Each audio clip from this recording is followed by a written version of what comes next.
He wanted me to reveal my curse technique. I said, honey, let me show you my domain expansion, honey. Whoa. Whoa. Wait, he said that to you?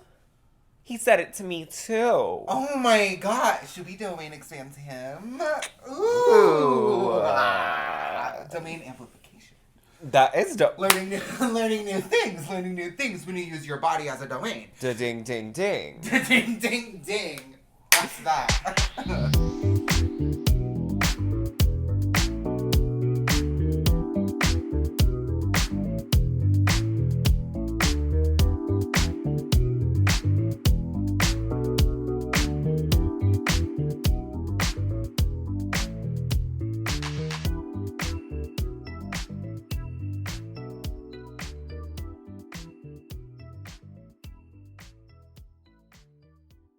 Hey, Girly Squirrellys.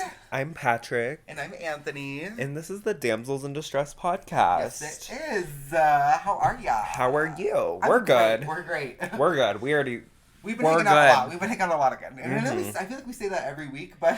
No. we've been... This is like the third time this week we've seen each other, I think. Yeah, it is. Well, and we're here. And listen, let's just get it out there. We've already tried to record this episode, 3 times. We're gonna do it right this time. Yes, we're here today. If you can't read titles and are illiterate and don't want to,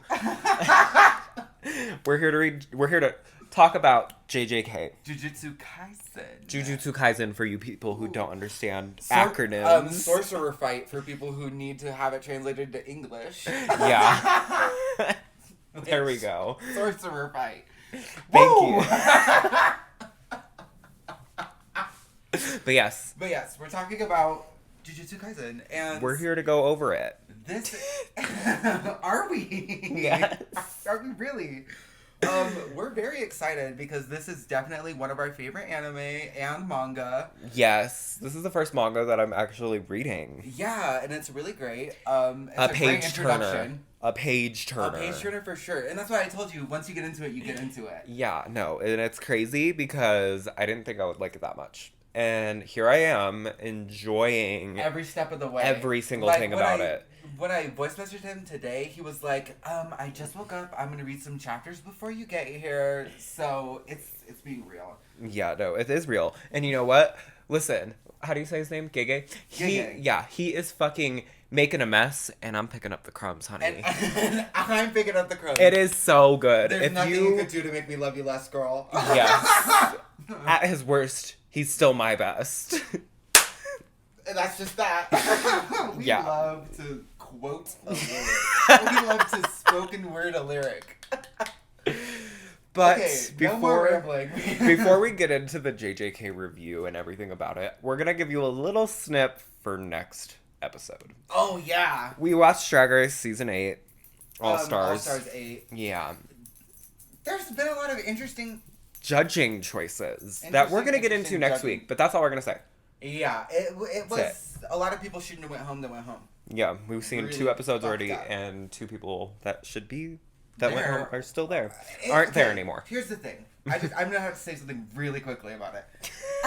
These episodes were so good until the elimination, and it just felt like so now all these queens who did well have to go home? Okay, great. I think All Stars needs to do all winners and just let them stay and do a point system. But I digress, and that is for the next episode. Moving on. We're actually talking about Jujutsu Kaisen now. Yes. So, what is Jujutsu Kaisen? Jujutsu Kaisen is the story that mainly follows Yuji Itadori. Yes, king. And everything that goes on to him after he eats a certain someone's finger. A certain somebody's finger. Which we'll get into it in the episode breakdown. But... oh, yeah. Do you want to talk a little bit about the format? We're going to do... we're going to talk about the movie. And then do a little break. And then we're going to talk about just episode by episode and how we felt about it. Yeah. Just because... like we said, we tried to record this already, and we were like, oh, well, we could do it, like, character-based. Yeah, like how we do it with My Hero. Yeah, because it's easy to do it. We found out how easy it was with My Hero Academia. We can't take the easy way out this time. No. So we're going to go episode by episode. We have 23 episodes to talk about. Buckle the fuck up, because it's going to be a long one. If you're a real fan, you heard 23. That is right. We are not talking about the dumbass fucking baseball episode. I'm sorry. That shit is stupid. It was just...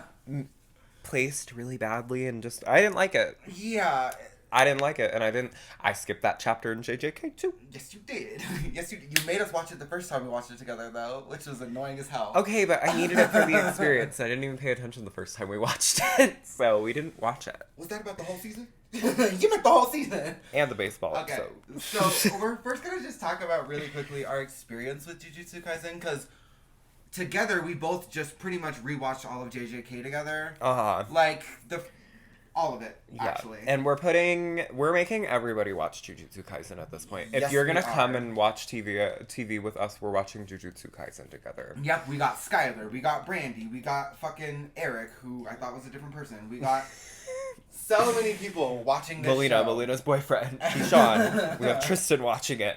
Everybody's watching Jujutsu Kaisen that is in our near circle.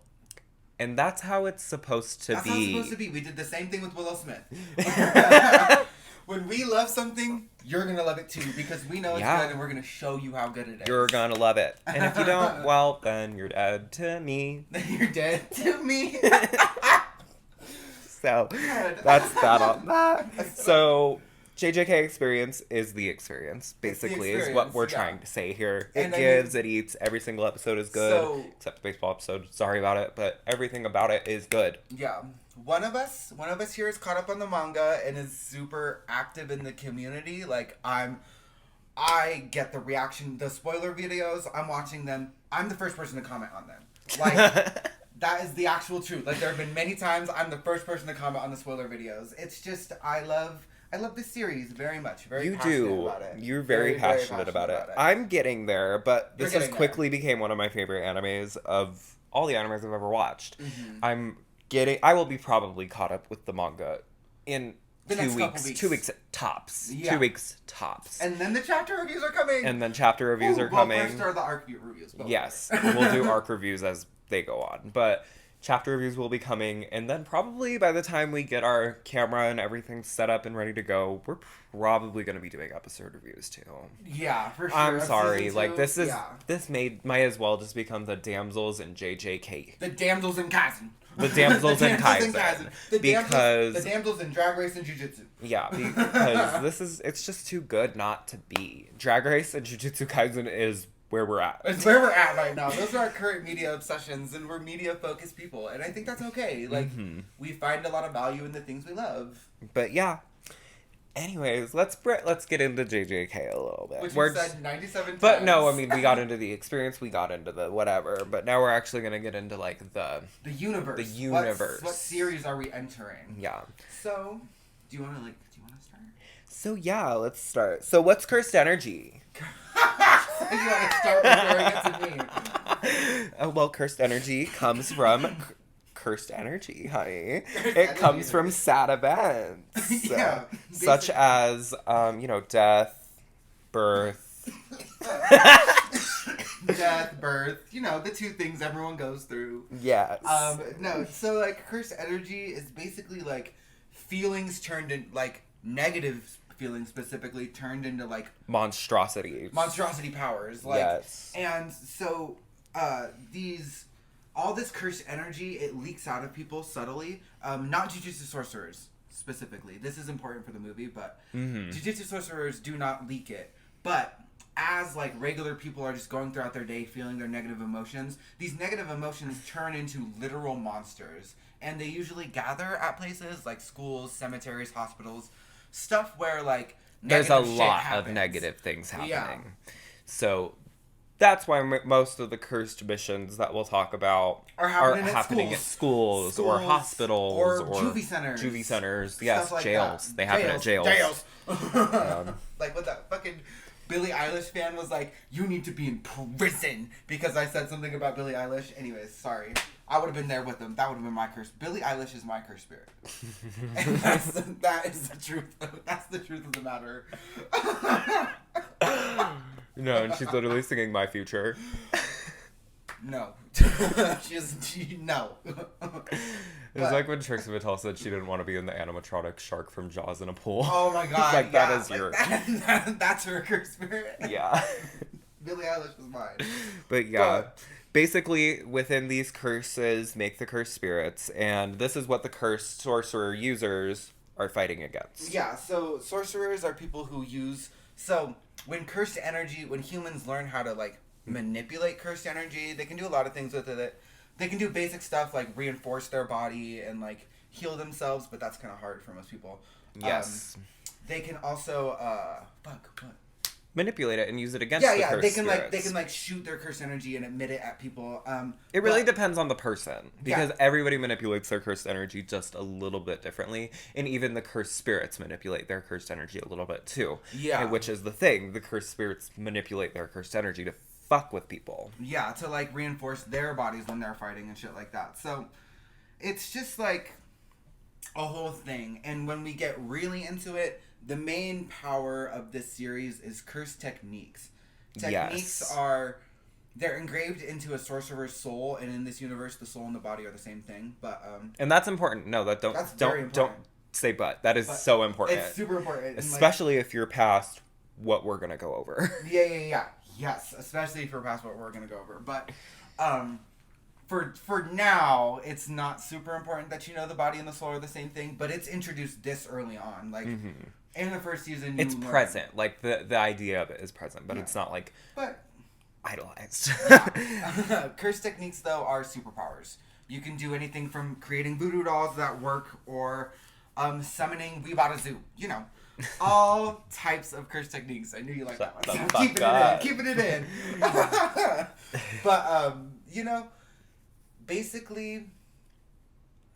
Yeah, that's it. I mean, that's cursed energy in a nutshell. Yes, that's cursed energy in a nutshell. Now going over the power system in Jujutsu Kaisen, because every shonen anime has some kind of a power system. This goes based off of the cursed spirits level and the sorcerer's level. Yeah. So we start with a grade 4 sorcerer up to a special grade. Mm-hmm. There's only 4 special grade sorcerers. Yes. Which we will kind of say once we're going over the episodes what. And as they're introduced, because I think all 4 of them technically do get introduced in the first season. And the movie, yes. Yeah, and the movie. Yes, so they will all be there. But most of the curse users that we see are usually grade 3, grade 2, semi-grade 1.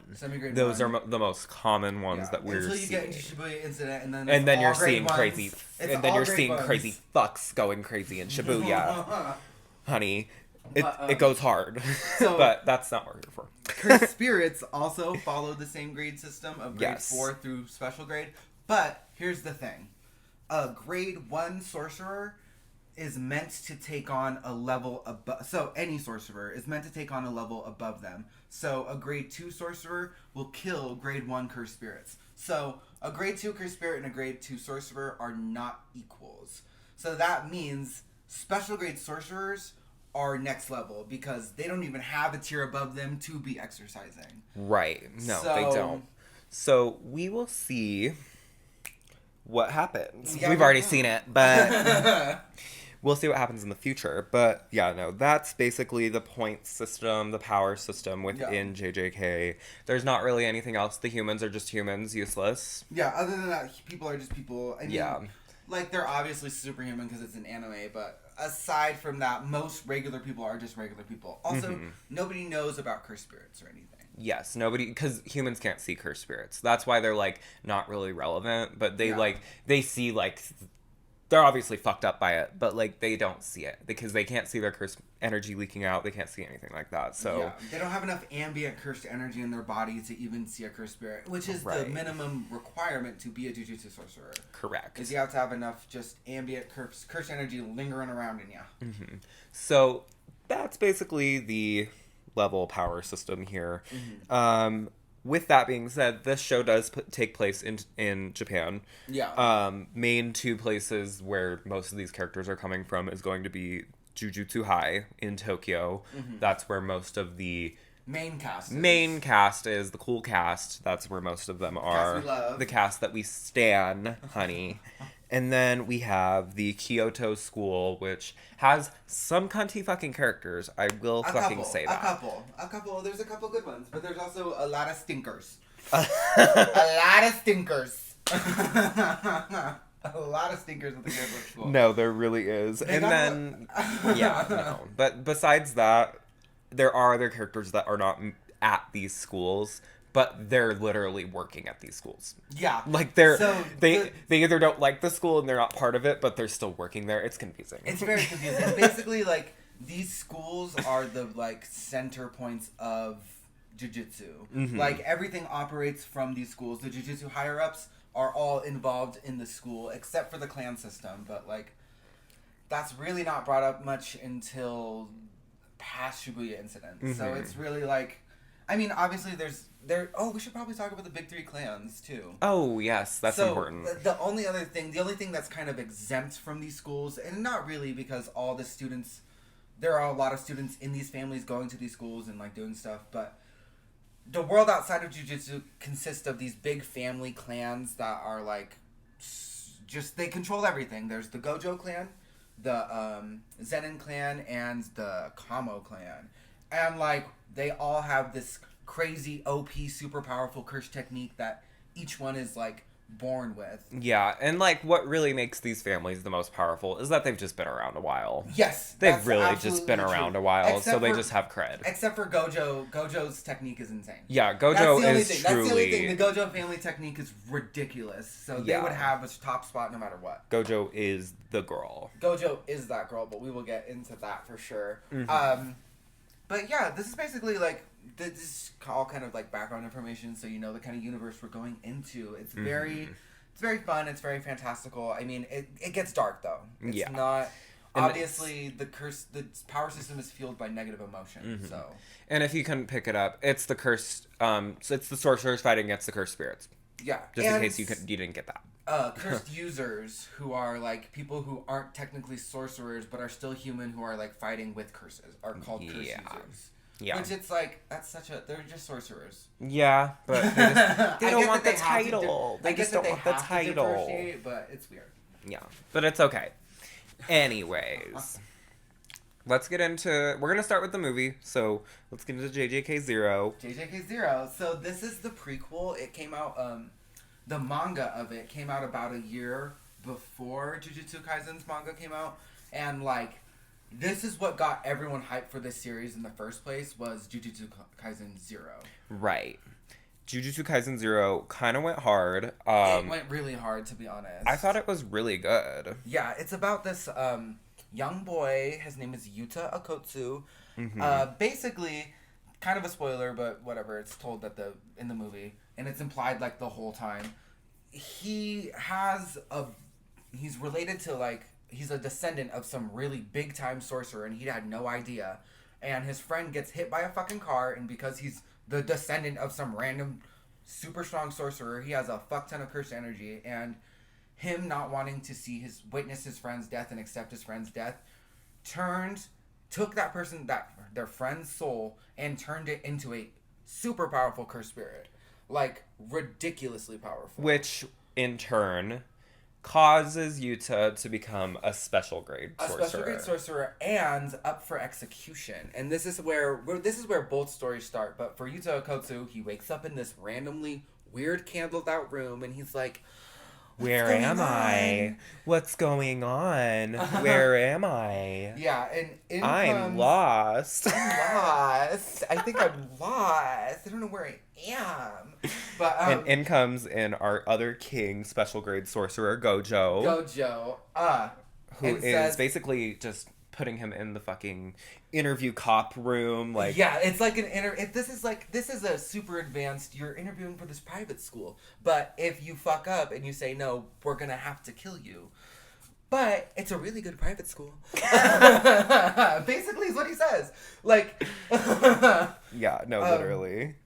So basically because he manifested this super special grade curse that is like unstoppable, he's up for execution because Jujutsu High is like, the Jujutsu higher ups are like, girl, we can't let this mess run around and do whatever they want. Like, this is fucked up. And it's also important to note that with Okatsu, while he did create this cursed spirit that lives with him, basically, his curse technique is a copy technique. Yeah, his curse technique is a copy technique. And this is explained a little bit later on in the series, so it's not really a spoiler, but the human brain cannot comprehend more than one curse technique. More than like a couple.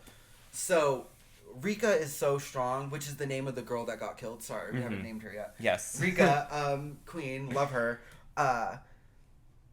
She is kind of like, it's like those things you plug in, a zip drive. Yeah. She's kind of a zip drive for curse techniques. Basically. So, instead of putting any of the stress on Yuta's brain, Rika has all the curse techniques for him. Right. It's actually really broken. It's what's really broken. Rika's ability, the copy technique. Okay, I thought you were talking about the podcast. Oh, no. Sorry. No, you scared the fuck out of me. I was like, what's happening? We're not recording? But no, she's broken. It makes Yuta a broken character. He's strong. And especially in Volume 0, when he has full access to her power all the time before he, releases the curse, he's insane because Rika doesn't run out of curse energy. No, she does not. And she's just able to bring it up. She can stay the fuck up. Yeah, the whole time. And she's super durable. She's stronger than Yuta, which is shown many times in the series. Yeah, why does she want to hang around with some busted ass bitch all the time? Some busted ass bitch and give him all her cursed energy. Really That's interesting. That's the crazy part. Is the things we do for love, because they were once promised to marry each other. Yeah, and he uses that little promise ring to summon her and shit. It's so cute. But yeah, honestly, the JJK movie's great. We also get to meet the other special grade, which is Geto, who Suguru Geto, king, love him. I mean, he is trying to genocide everyone, but that's okay. That's okay. His thought process is he wants to get rid of all cursed spirits, and the only way to do that is to kill non-Jujutsu sorcerers, because Jujutsu sorcerers don't make cursed spirits. They don't release excess cursed energy. And you might be thinking, well, where did he get this ideology from? Well, we'll get into that in about 4 months. In about 4 months, we will be getting there, but... Yeah, we can't talk about that right now. We cannot talk about that, but... Geto is going to be the main antagonist of the movie, basically. And he's also Gojo's childhood best friend. And lover. They are gay. I'm sorry. If Gege Akutami does not make them lovers by the end of the series, I'm gonna be pissed. Because, or at least some kind of hindering, they're gonna at least, in a future in which we can build in our own heads, they're gonna be together. But we're already doing that anyways, so just give it to us. It would also, it would genuinely be revolutionary. To have two of the strongest characters in the series be queer individuals, especially in something like shonen, where gay characters aren't shonen unless they're joke characters. Yeah. Like that one fucking guy with the flower petals or whatever in Black Clover. Yeah. There's no gay characters that are just gay. Well, that's not true, but not in popular shonen at least, not in the big stuff. So it would be really fantastic for one of the biggest manga currently to just make their strongest characters gay. Right. It would be great. I'm sorry. But moving on from that, we could talk about that for hours. We could really talk about that for hours. I do want to say this. Within the movie, we also do meet most of the main cast. Yeah, within the JJK show. We meet most of the grade. What grade are they in? The second grade? Yeah, the second year. So this is also a little confusing, because second year is a better word. Yeah, the second year students. Yeah, because they're not grade 2 curse sorcerers. Yeah. But within this, we meet the three, which is going to be Panda, Maki, and Inumaki. Thanks. You're welcome. Panda, Zen, and Inumaki. That's who we meet this season, along with Yuta. They are going to be at the school together. Yeah, but Yuta is not part of the main series yet. Not yet. They make you think he is. They make you think he is really bad, but he's not. He's overseas studying in Africa, which is, I don't know. Which I think is a lie. I think he's probably in his room jerking off, eating Doritos, drinking Mountain Dew.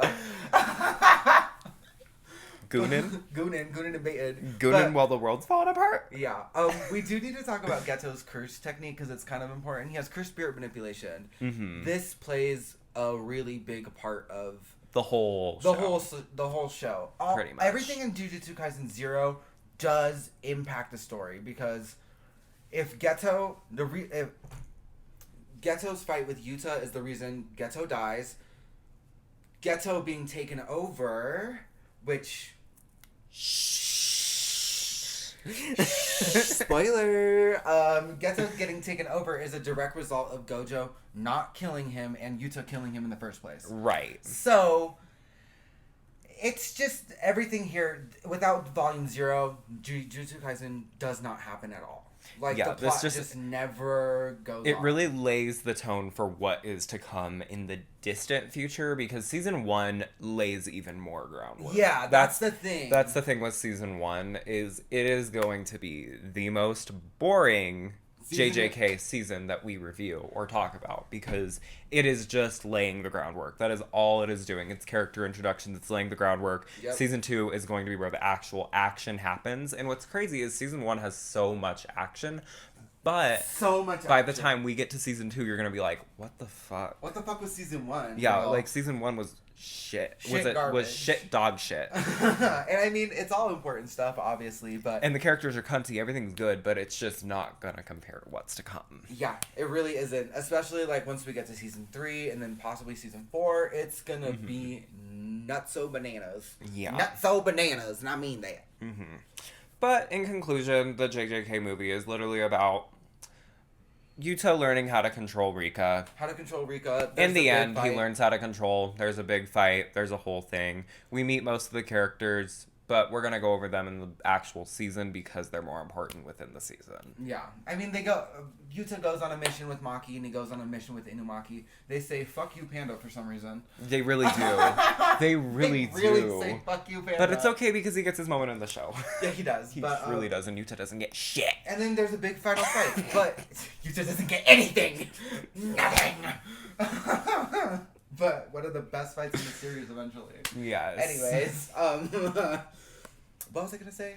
I don't know. That's it. That's really it. The movie... There's a big fight at the end. Watch the movie. It's really good. And it's a great introduction into what Jujutsu Kaisen is. Mm-hmm. I think you should watch the movie before you watch the show. Right, because they meant, like, Yuta's talked about the whole season, but he never shows up. He's not there. Yeah. And he's not going to be there in Season 2, either. And it's not super impactful when you haven't seen what Yuta's capable of, which is insane feats of power. Yeah, you just keep hearing about this mystery character. Yeah, this mystery second year. Ooh, Yuta. Like, no. You need to watch the movie. You need to at least see a little bit of what he can do.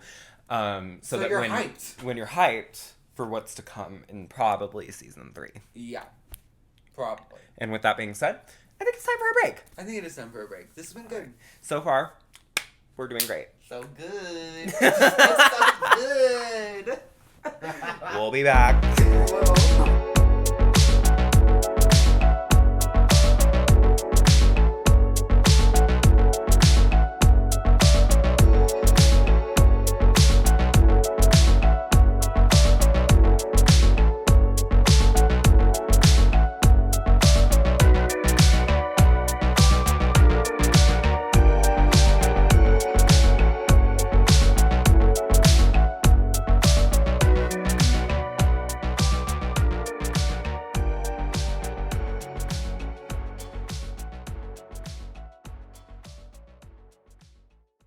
And we're back. Sorry, I was like looking at these characters. You're okay, but we're back, ladies. We're back from our medicine break.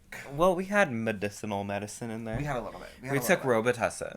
We took a lot of Robitussin. We're robo-tripping. We're robo-tripping. Is that what Mekamaru does? Yeah, every day. Every day. That little bath thing he's in, that's all Robitussin. It's Molly water. It's Molly water and Robitussin. Anyways, you guys. Hey, ladies. We're back! In case anyone didn't know. In case you were listening to it and you're like, wait, where are they? Wait, are they back?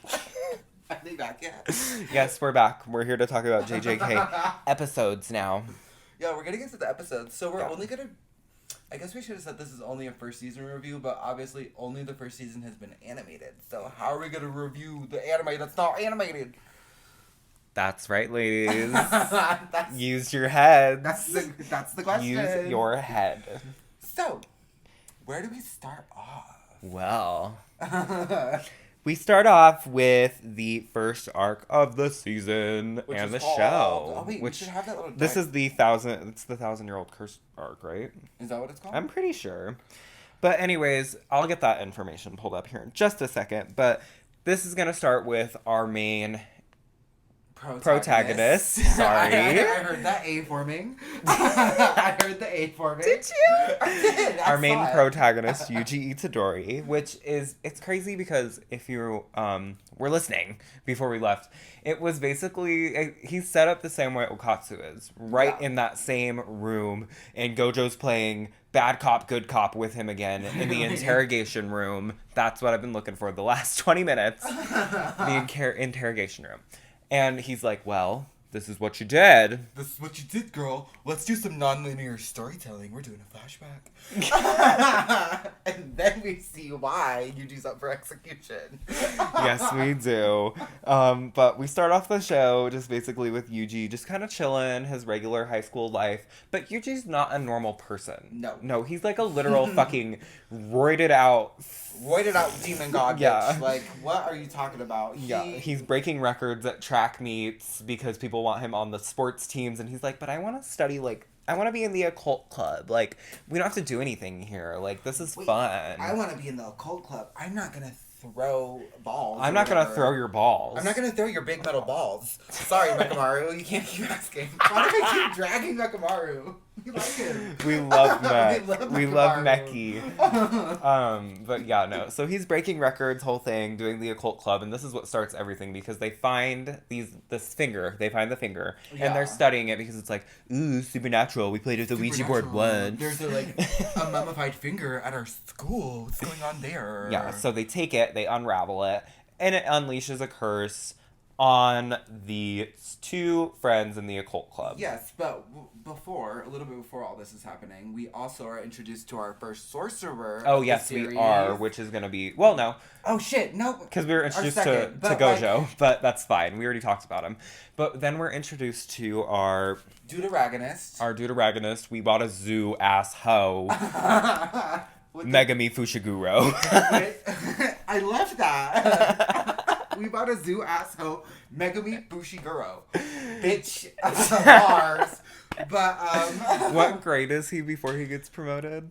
I think he's either second or third grade. Okay, so he's pretty mid, but he's still cunty as fuck. He does. But yes, his curse technique is we bought a zoo. He just summons these things, which we call shikigami in the show, and basically they're animals with he imbues his cursed energy into them. So shikigami are like cursed spirits, but you're making them out of your own cursed energy. Yeah, but Megami is different because he uses shadows. Yeah, so most shikigami need a physical conduit to manifest them. So a talisman that can be destroyed or whatever.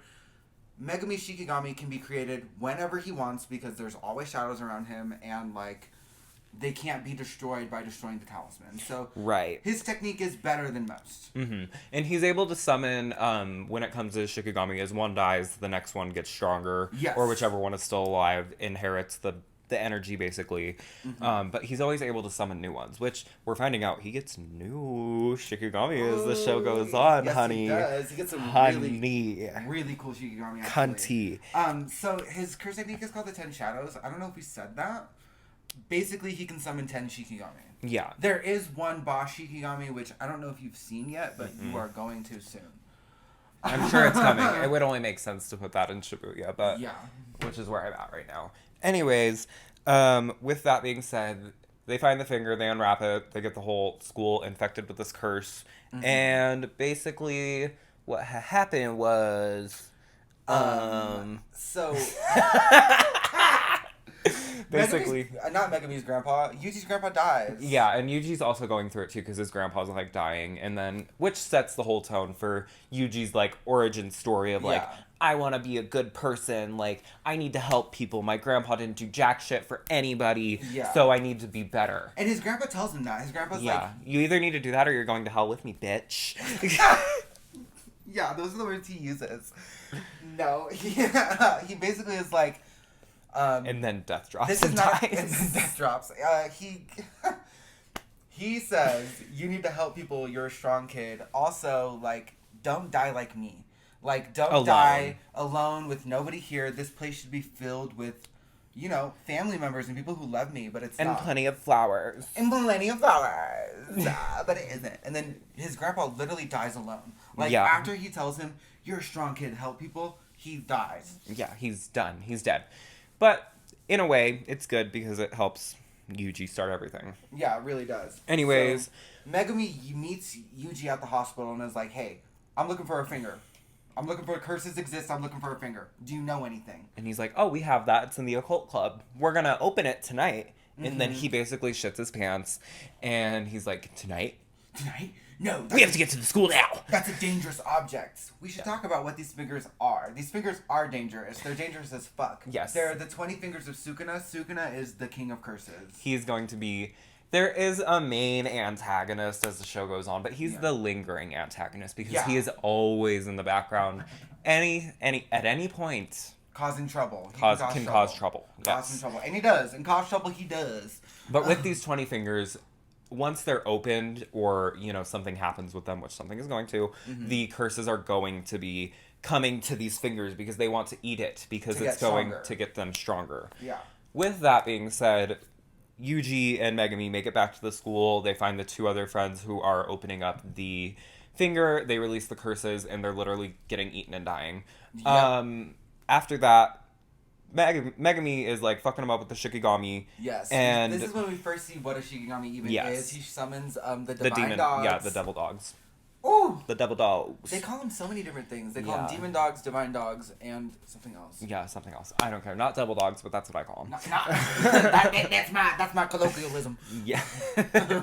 Anyways, after that, he's kind of fucking him up, and then he tells Yuji, I don't want you going in here because you're just a human. You're not going to do anything. Yeah, you can't do anything. But he doesn't know. Well, he does know, which is crazy. He does know how strong he is. Yeah. So he's like, whatever, you need to stay here, but he doesn't listen. Then he goes and fucks him up, kicks him in the fucking face, whatever, finds the finger, and eats it. Eats it. Basically, you can't kill a cursed spirit without cursed energy. Megami was like, cursed spirits are trying to eat this. And Yuji was like, why would they want to eat the finger?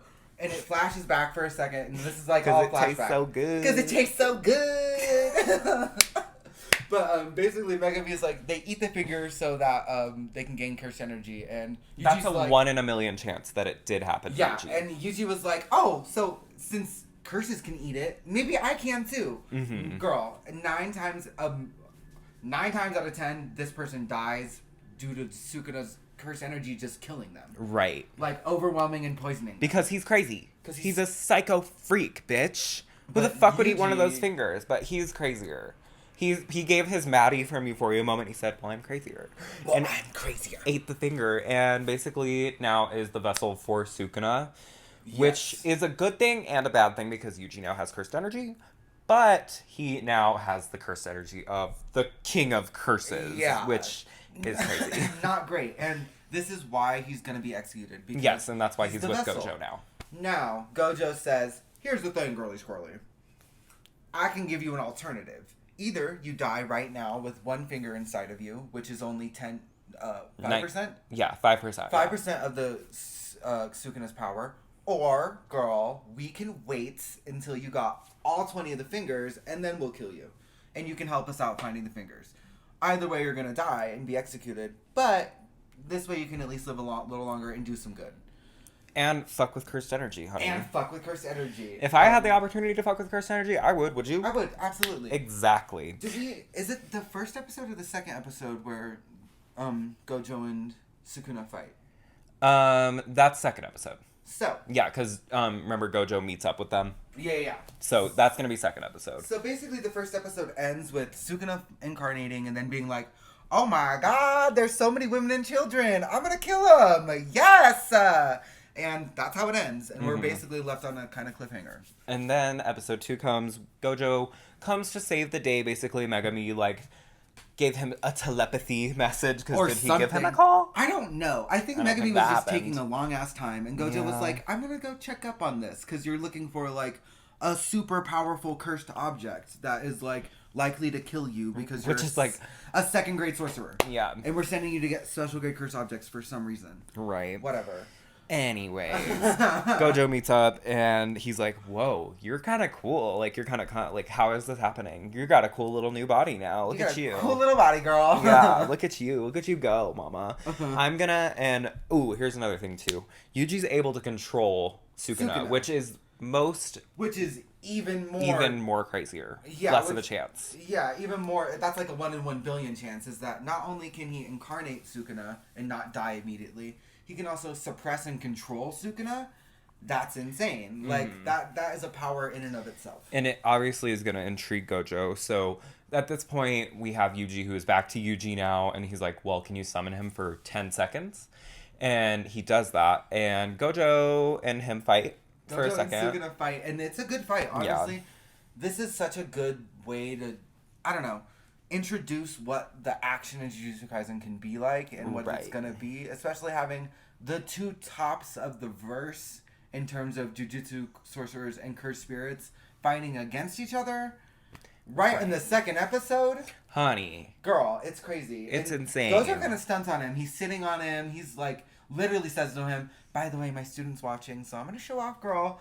And it's like flipping him over, doing all sorts of crazy shit. And it's such a good little interaction, and it really hypes up for what the final fight with Sukuna and Gojo is going to be like. Yes, that's correct. And just to get back into it, the arc is going to be called the Fearsome Womb arc. Oh, okay. That's what this is called. So it's the first 5 episodes? Yeah, and this is technically the second arc because JJK0 was the first arc. Yeah, technically. But, yeah, if we're getting technical. But even if we're going to get even more technical than that, the Hidden Inventory arc is the first arc. Technically, but not the first arc presented to us. Yes. Chronologically. Yes. That's the first arc. But after that, basically, he enrolls himself at Jujutsu High. Yuji makes the decision, yes, I'm going to help people. My grandpa told me to. I'm going to help people. Yeah, and it's also just like Yuji, if these cursed objects are allowed to be out there and fester, one, they get stronger by the day, which we didn't mention. True. But they also, like, these cursed spirits get more active around them and start killing and doing more damage to people around them. Yes, that is correct. So with that being said, he obviously enrolls at Jujutsu High. He becomes next door roommates with Megami in the dorms, and Megami's like, I hate you, but like, I want to fuck you. I hate you, but also part of the reason Gojo saved you is because I said, I don't want you to die. I don't want him to die. Yeah. And Gojo was like, okay, you're my son, I'll do whatever. Yeah. But anyways, after that, this is when we meet. This episode, second episode, is when we meet our girly. Not our girly. This is our husband. Principal Yaga. Oh, Principal Yaga. Yes, this is when we meet Principal Yaga. Okay, I always forget about him. Ooh. He's forgettable. I'm sorry. He's the love of our lives. He's so hot. He is forgettable because he just doesn't get a lot of screen time. I'm sorry. Yeah, that's very he true. Doesn't. He does not get a lot of screen Undeserved. Yeah. Sucks. Now, the whole purpose of this episode is basically, if Yuji was only going to Jujutsu High because his grandpa told him to, that would suck. You're not going to get super far in that. And this is pretty much proving that. Yaga's ability is cursed corpse manipulation. He's able to infuse objects with his cursed energy, and then they can operate independently. Mm-hmm. It's kind of like a Shikigami, but you're using like a physical medium instead of summoning something. Right. But this is...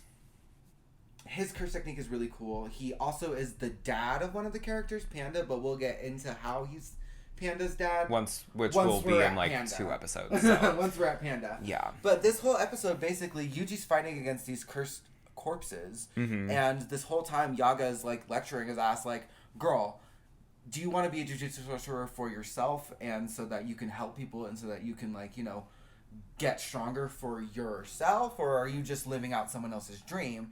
And this is basically coming to the conclusion, like, yeah, bitch, I'm doing this for me. I could not live my life knowing that Sukuna's fingers were killing people. Right. That's the conclusion he comes to, and it's a very powerful conclusion. And which again, all of this is just setup. Yeah, it's all setup. But in turn, that gives him his acceptance to Jujutsu High. Once he like beats the cursed corpse and also like proves that he's not just doing this for someone else. Right. Which in turn will lead us to Gojo, Megumi, and Yuji going to get their final third year. Yes. Their third and final grade 1. Not grade 1, first year. First year. Sorry. First year. Get mad at Gege, don't get mad at us for making it confusing. Listen, once we start getting into Jogo Gojo. Oh, that is going to be so annoying. And that's coming. Just a few seconds. It's going to be very quick. But anyways, we go and get our third and final first year, which is going to be Nobara Kujisaki, who I love. I love her. It's crazy because when we first watched the season over, I was like, I don't really like her that much. But I really love her. Yeah, and I love her because she is just kind of on a upward spiral the whole fucking show. That and it's crazy. Such a good way to describe her, an upward spiral. Yes. It is insane. I love her. She's kind of dumb, but it's great. She's kind of dumb. She's kind of cunty, kind of narcissistic, but she has what is like her actual, does she have a term for her curse technique? I know she has like a few different uses for it, but I don't know if she has like an actual name for it. I think it's called straw doll technique. Yeah, it's just called straw doll technique. Basically, she carries around a straw doll that she can put the nails into after she steals something from someone else that she's trying to attack. She'll put the nails in it, and then, bitch, that shit goes into cursed energy in them, and boom. Yeah, and like fucks them up. It works by one, not only the power of the opponent she's using it on, but also what big of a portion the cursed spirit or the person lost. So like if a cursed spirit loses an arm, that's obviously bigger than a cursed spirit losing like a claw or something. Right. And it'll do more damage. And like which and when they go to get her, the reason they're going there is to go they're on their first mission. Yeah, basically, this is going to be Yuji's first mission. It's not technically Nobara's first mission because she is from the countryside. She already knows how to use her curse technique. She's coming there because she wants to fight actual bigger curses.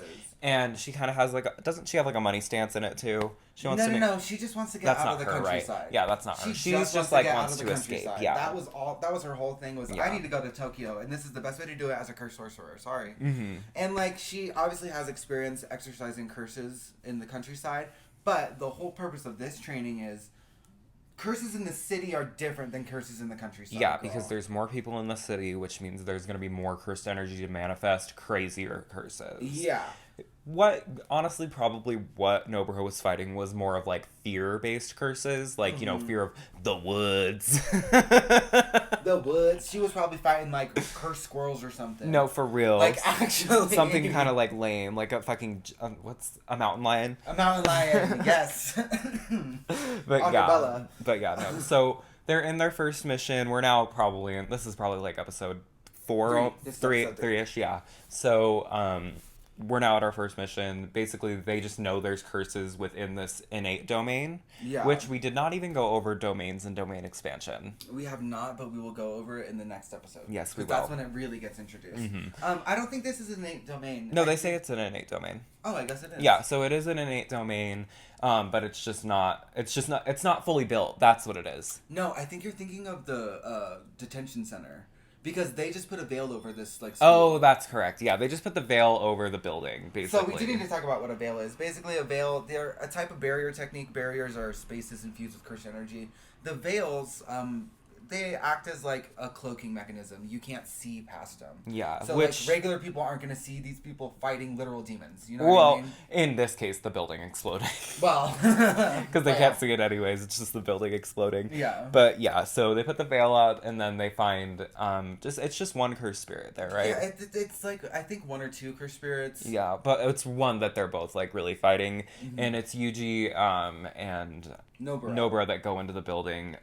Megumi stays outside just because he's already had he's familiar with all this stuff. Yeah, so it's really just to test those two.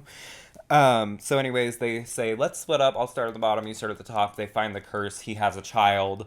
That messes up Nobara because she's like, wait, he has a child. I can't think on my feet. I was just supposed to kill a curse. Yeah, I was just supposed to kill a curse. And this I didn't sign up for this. And now this curse is taking hostages. And yeah. she drops her weapon.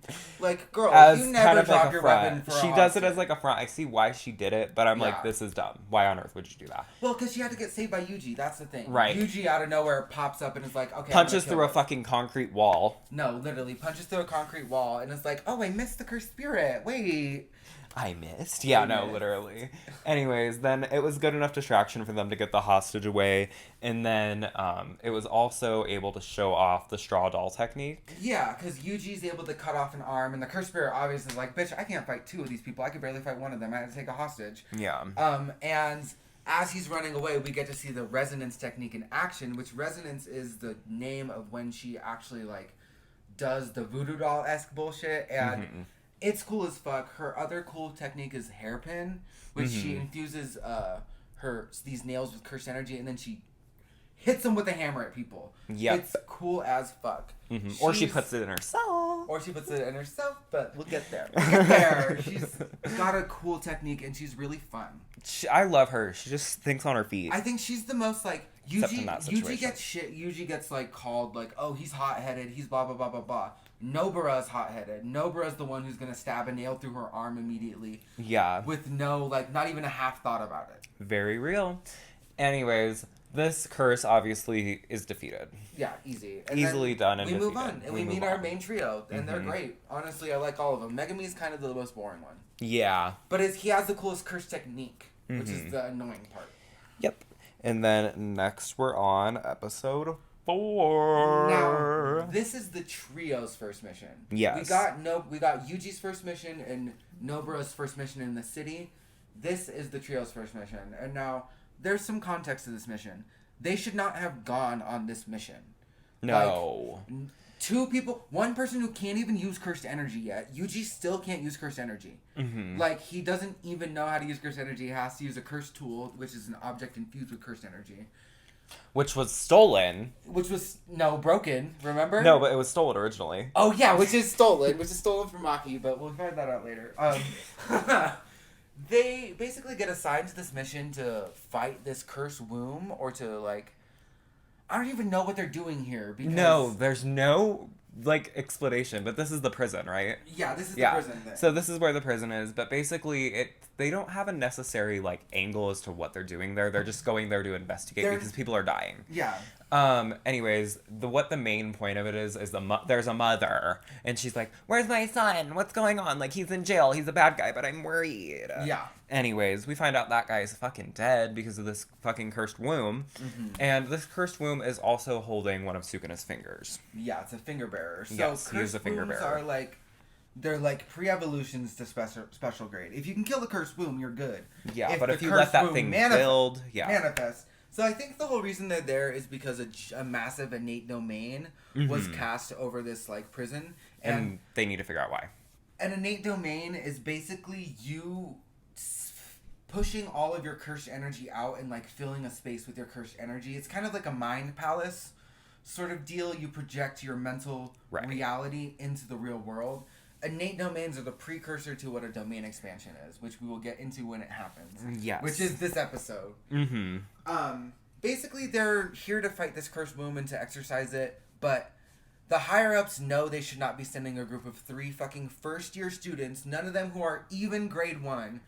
Megumi's barely grade 2, Nobara I'm pretty sure is grade 3, and Yuji has to be grade 4 because he doesn't have a fucking curse technique or cursed energy. Right. But that's besides the point. I think the higher-ups sent them because they're like, well... They want to kill Yuji. Yeah, we want Yuji dead. And everybody hates Yuji. Yeah, basically the higher-ups want Yuji dead because they're like, this execution should not be happening. This delayed execution should not be happening. He should just be executed for manifesting Sukuna. Yeah. And the higher-ups, you're going to quickly find out that they're fucking dumb. They're fucking dumb. Fucking dumb. Anyways, after that, we're basically fighting the cursed womb, whatever. This is going to release, cause Yuji to release Sukuna. Yeah, so basically this special grade is a special grade. It's, 1, Nobara disappears in the middle of it. She gets sucked through a hole, which happens a lot to her, and she has to fight these, like... She loves holes. She loves holes! She's got to fight these, like, theater mask cursed spirits, and it's kind of off-screen. We don't really see it. Yeah, it's not a big fight. It's not relevant to anything. Not relevant to anything. What's really relevant is the fight happening upstairs with Megumi and Yuji and the special grade. This special grade is fucking them up. Like, yes. He breaks Yuji's curse tool and then cuts his fucking hand off. Yeah, his hand's gone. To start the fight, one of Megumi's Shikigami is already, their head is exploded. Head on wall. Yeah. Head on the wall. He's done. Done. You'll never see that dog again. Never will see that dog again. One of Shikigami's 2 fucking puppies murdered immediately. Murked. Yep. So Yuji's like, bitch, Megumi, you need to find Nobara and get the fuck out of here. I'm gonna release Sukuna. I don't want to do that while you guys are here, obviously. It is so crazy how, like, Yuta and Yuji are, like, basically doing the same thing. They're basically doing the same thing. Yeah. Except, like, he can actually control his Shikigami. Yeah. He has full control over Rika. Yeah. But, anyways, he releases Sukuna, and Sukuna is the person who does the first domain expansion of the show. Now, domain expansions are what happens when you fill your innate domain with your curse technique. So you activate your curse technique within the confines of the barrier of your innate domain, and basically it's a one-shot ability. It lets you one-shot whoever you fucking are coming up against. It's OP. Anybody who basically casts a domain expansion. Most people do it in the case of an emergency, like to win the fight. But unless you're, fucking Gojo and you can just do it on command. Yeah, and you can do it whenever you feel like. Yeah. Like, basically, he did it just to kill the cursed womb. And what really shows him as, like, one of the king of curses is because he initially planned to split this cursed womb into 3 with this hit. Pieces, yeah. He fucking split him into 8, right? Yeah. He splits, like 8 or 9 Yeah, pieces. He splits the womb into 8. And then he gets the finger, obviously. And this is after he was... I'm going to say the word. Say it. Dog walking that special grade. No, he dog walked that special grade. This special grade that had Yuji's hand cut off. Yuji had to, like, use cursed energy for the first time to even do anything, and the cursed spirit just stopped it and caught his hand as he was, like, infusing it with cursed energy, and he's already superhuman. But, Sukuna destroys this. He dog walks it. He cuts its arms into a bunch of pieces, tears its arm off, slams it through the ground, destroys this cursed spirit. And he gets that finger, mama. And to top it all off, he splits it into 19 pieces or whatever when he only meant for 3. It's crazy, and it shows... just how powerful he is. Just how powerful Sukuna is, and also... This cursed spirit that has one of Sukuna's fingers is considered special grade, and so is Sukuna, and it's just like... The miles between them is insane. Yeah, let's analyze that a little. Let's analyze. Maybe some of these girls need to stop being special grade and start being like first grade or something. Like, or fourth. Grade 4, bro. Grade fucking 4. But anyways, after that, Yuji is basically stuck in the domain of Sukuna now because he's let him take over the vessel. So he comes out of the building and everything, and basically he's just Sukuna. Like Sukuna has taken over, and I'm pretty sure it's because he ate the second finger. Yeah, he was able to really take over. Burst of cursed energy. Right, and it was his own cursed energy. So he was like, "Ooh, yum." Anyways, basically. They walk out of the innate domain, the whole thing happens, and Megumi and Sukuna start fighting. Get in a fight. Yep, and it's a whole thing. It leads to Sukuna ripping Yuji's heart out. And once again, this fight is another dog walk. It's another dog walk. Sukuna dog walks Megumi. He's punching Megumi through buildings. No.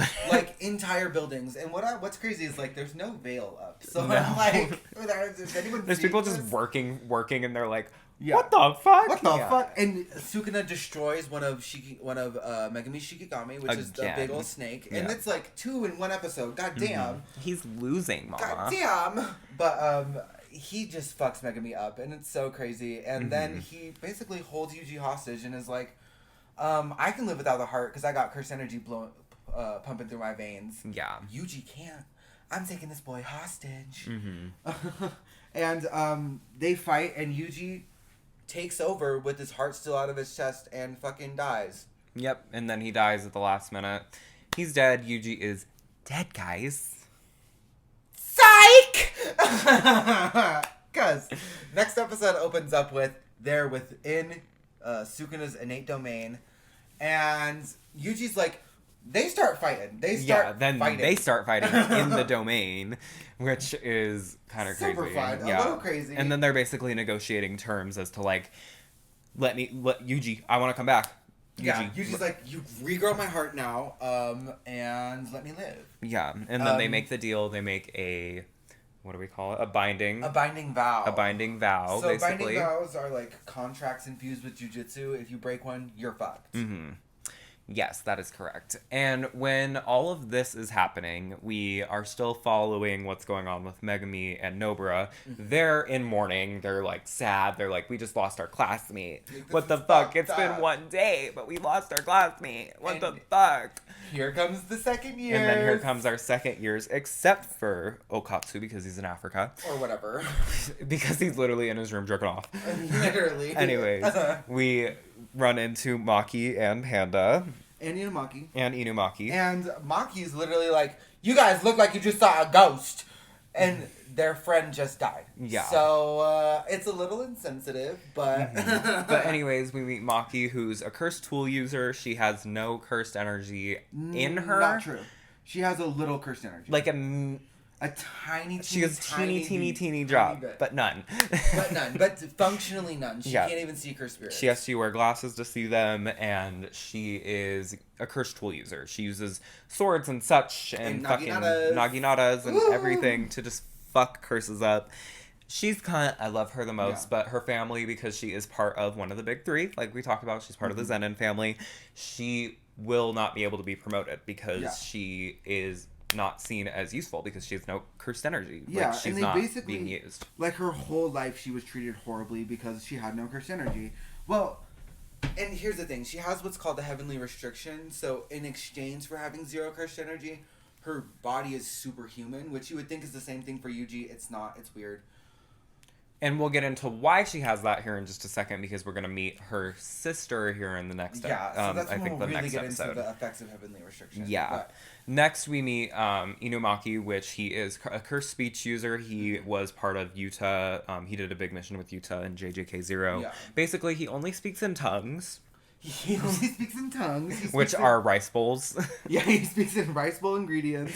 Because his curse technique is always active. He has these little things on his cheeks and his chin that amplify his words and manipulate it into cursed energy. Yeah. So, I guess rice bowl words are safe. Yeah, I guess. You can't curse someone by being like, salmon flakes. Yeah, apparently not. But you can basically say, get out, and he'll get out. Yeah, and then people will get, or get crushed, plummet! Yeah, and he'll just fuck them up. And honestly, his technique is cool. I wish it's so cool, but he's just like, He doesn't have the cursed energy to use it properly. No, I don't think.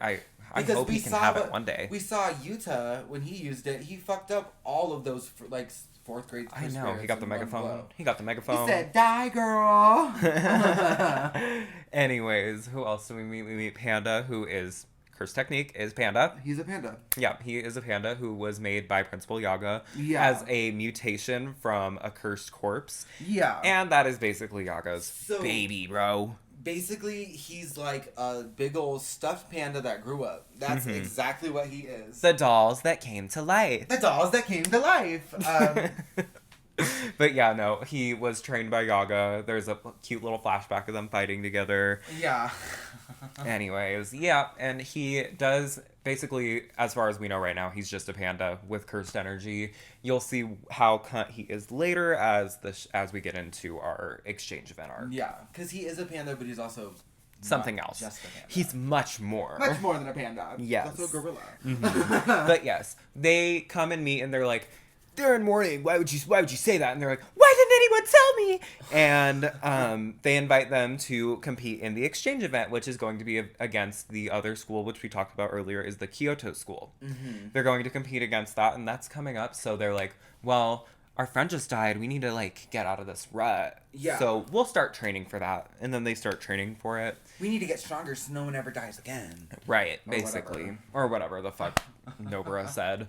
I think that's exactly what she said. Yeah. Anyways. But while this is all happening, Yuji gets revived, and then Yuji talking to Gojo's like, girl, the higher-ups want you dead, so we can't let you out in public. We're going to let them think you're dead and train you so that if they try to kill you again, you at least have cursed energy and can do something. And then we kind of also, in this case, meet a sub-character, too, who's going to examine the body.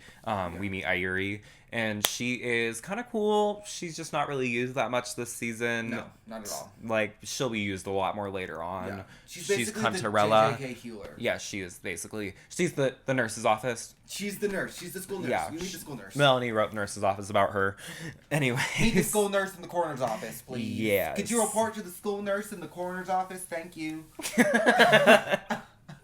That's correct. But yes, as that's all going on, Yuji comes back to life. They keep it a secret, and then it's a whole thing. And then he's like, well, I'm going to train you. So we're going to watch movies. We're going to watch movies. And as you watch these movies, if your cursed energy flares up at all, this doll is gonna punch you in the fucking face. And this is just basically trying to get him to learn how to control his cursed energy at all, and like so that he can manipulate it. Yeah, because he needs to learn how to use cursed energy. If you're gonna go to the Jujutsu high school, you need to do jujutsu. Possibly, just a thought. You know what I mean? I mean, apparently that's not true for Miwa. No. But that's the Kyoto school. So that's Kyoto.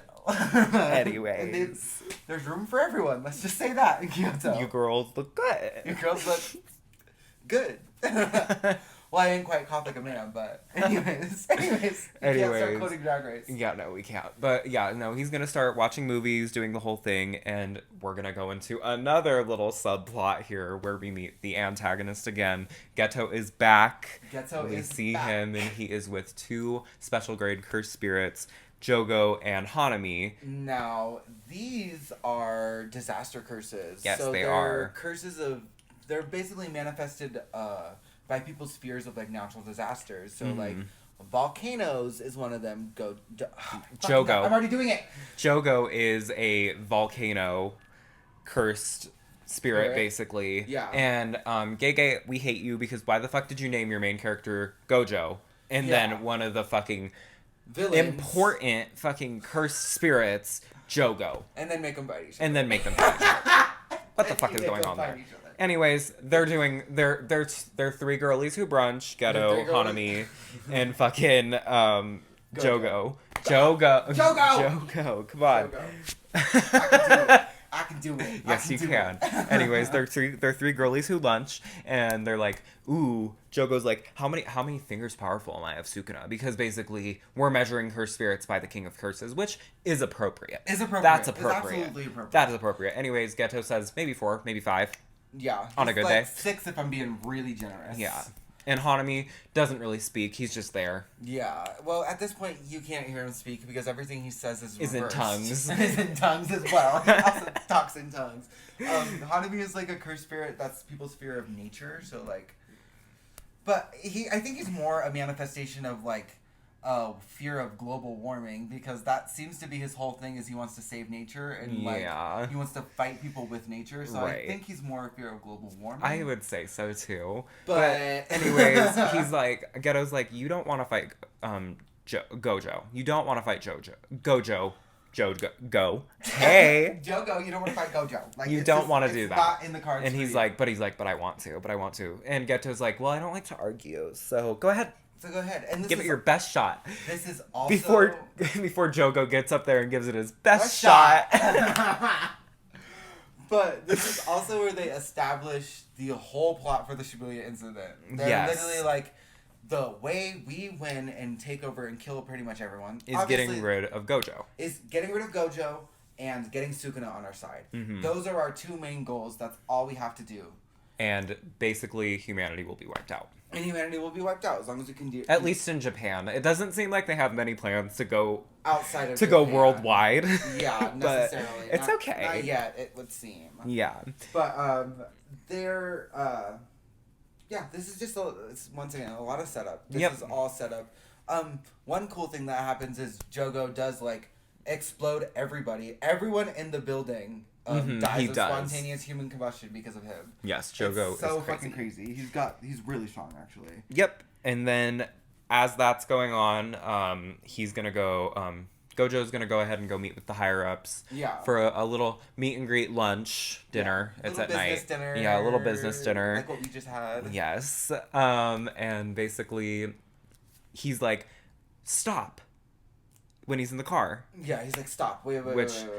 Ijiki's driving the car. Yeah, and Ijiki's like... He's just the limo driver, mama. That's literally all he does. That's all he does. He's their chauffeur. And he looks at his phone. Anyways, he's like, stop the car. You need to go. Go meet the higher-ups. Yeah. Just tell him I'm late. Whatever. And then he finds... Ijiki's like, is this a test? Yeah. And then he feels Jogo in the area. So basically they start fighting. Yeah. And as this is still going on, Yuji's still watching movies.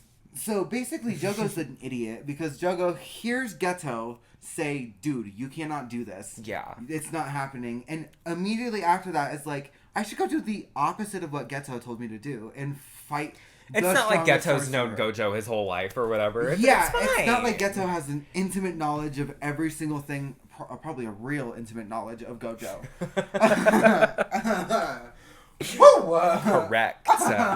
Correct. Anyways, yeah, no. He basically was like, yeah, no, I'm not going to do that. And they go and fight on the pond. They're fighting on a pond. And it's a good fight. I really like this fight. Yes. We get to see Jogo's full capability, which is he's a volcano spirit. He shoots lava and fire. He can make these little mini volcanoes that are kind of like a what are they called? Like a landmine kind of. Yeah. Kind of no. like a yeah. No, I'm like I don't even want to talk about him because he's lame, but he's so important. Yeah, that's the thing. I don't like his cursed energy at all, but he's cool, I guess. He's cool, I guess. Yeah. He is fighting against Jogo, which is just you don't want to do that. Mm-hmm.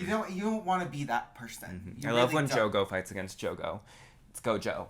Gojo. He's fighting against Gojo, and that's the Yes. wrong fucking person you want to be fighting against. Yeah. Now we can finally talk. This is what this fight really was for, which is explaining Gojo's abilities. Yes. Gojo's the most broken character ever. Well, not ever, but at least in this series, he's fucking crazy. His curse technique is called Limitless. He has the ability to manifest the concept of infinity into reality. That's correct. This allows for basically perfect spatial manipulation. He can manipulate space-time on a quantum level, which is stated in the Jujutsu Kaisen 0 movie. Yes.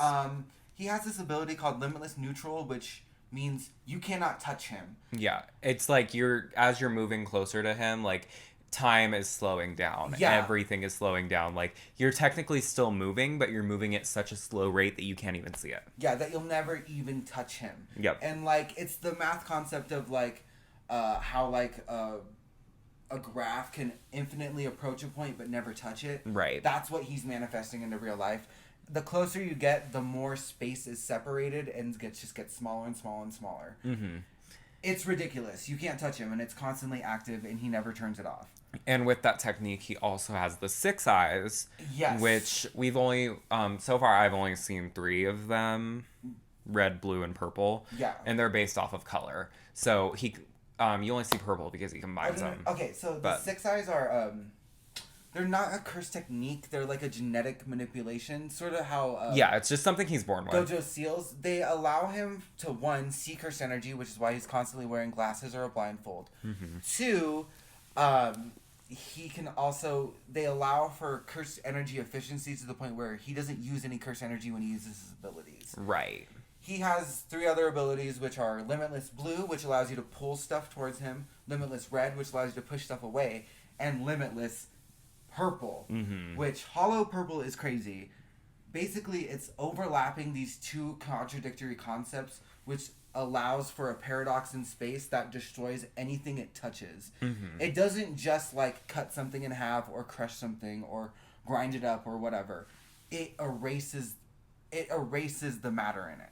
Right. Like, it just completely erases it. Completely erases it, mama. And we don't get to see any of this. We only see the one thing from... We see his not being able to get in contact with anybody, and we see his domain expansion, because Jogo puts out his domain expansion, which is just a volcano inside of a volcano, basically. So, the thing about domains is, when a domain is active, it neutralizes the curse technique of the target. So, if you can't touch Gojo, the only way to kill him is through a domain expansion. Theoretically, is to get him in a domain expansion. Right.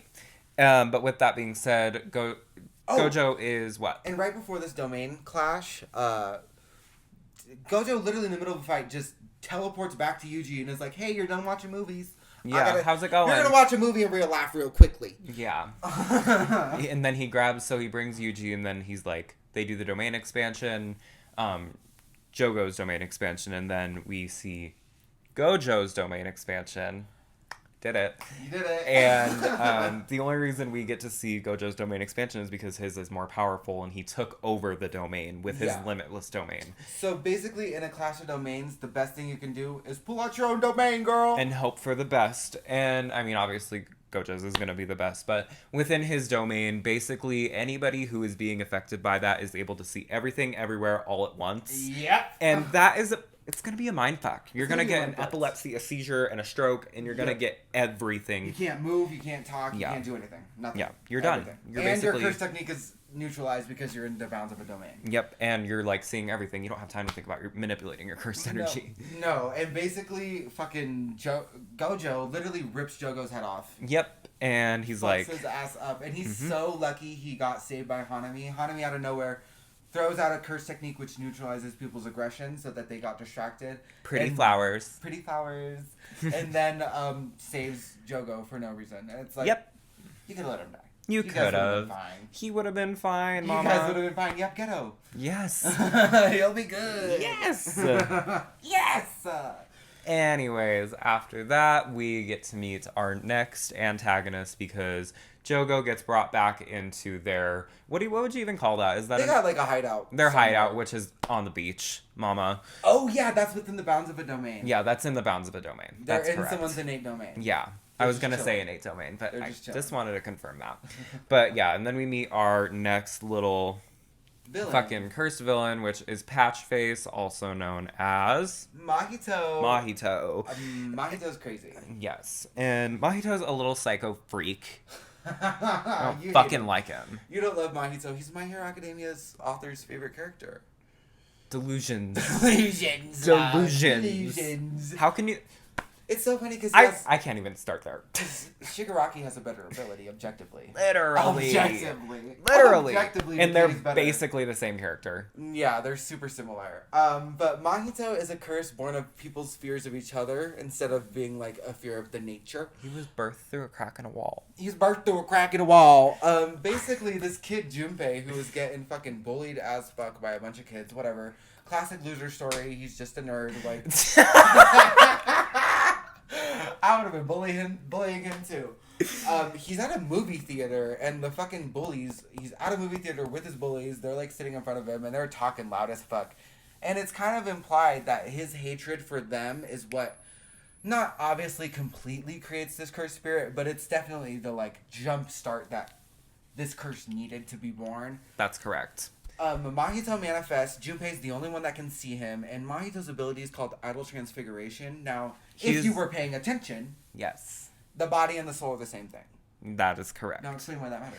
The body and the soul are the same thing because, honey, when you manipulate the soul, you manipulate the body. Exactly. And that's exactly what happens to these two bullies, and Junpei basically idolizes Mahito for like, you killed my bullies, we're besties now. I don't know how you did that. You like made Laffy Taffy out of their fucking head. Yeah. Which is what his ability allows him to do. Idol Transfiguration lets him touch souls and manipulate them. He can also manipulate his own, so he can manipulate the shape of his own body too. Yes, and when we will see that more as the show progresses and everything like that. But yeah, basically they're now working with Junpei and kind of manipulating him in that way. Mm-hmm. And this is where Yuji is on a secret mission. Like we said, the higher ups can't know he's alive. Yeah. So he is now working with Nanami, who is one of my least favorite characters, just because he hates Jujutsu sorcerers.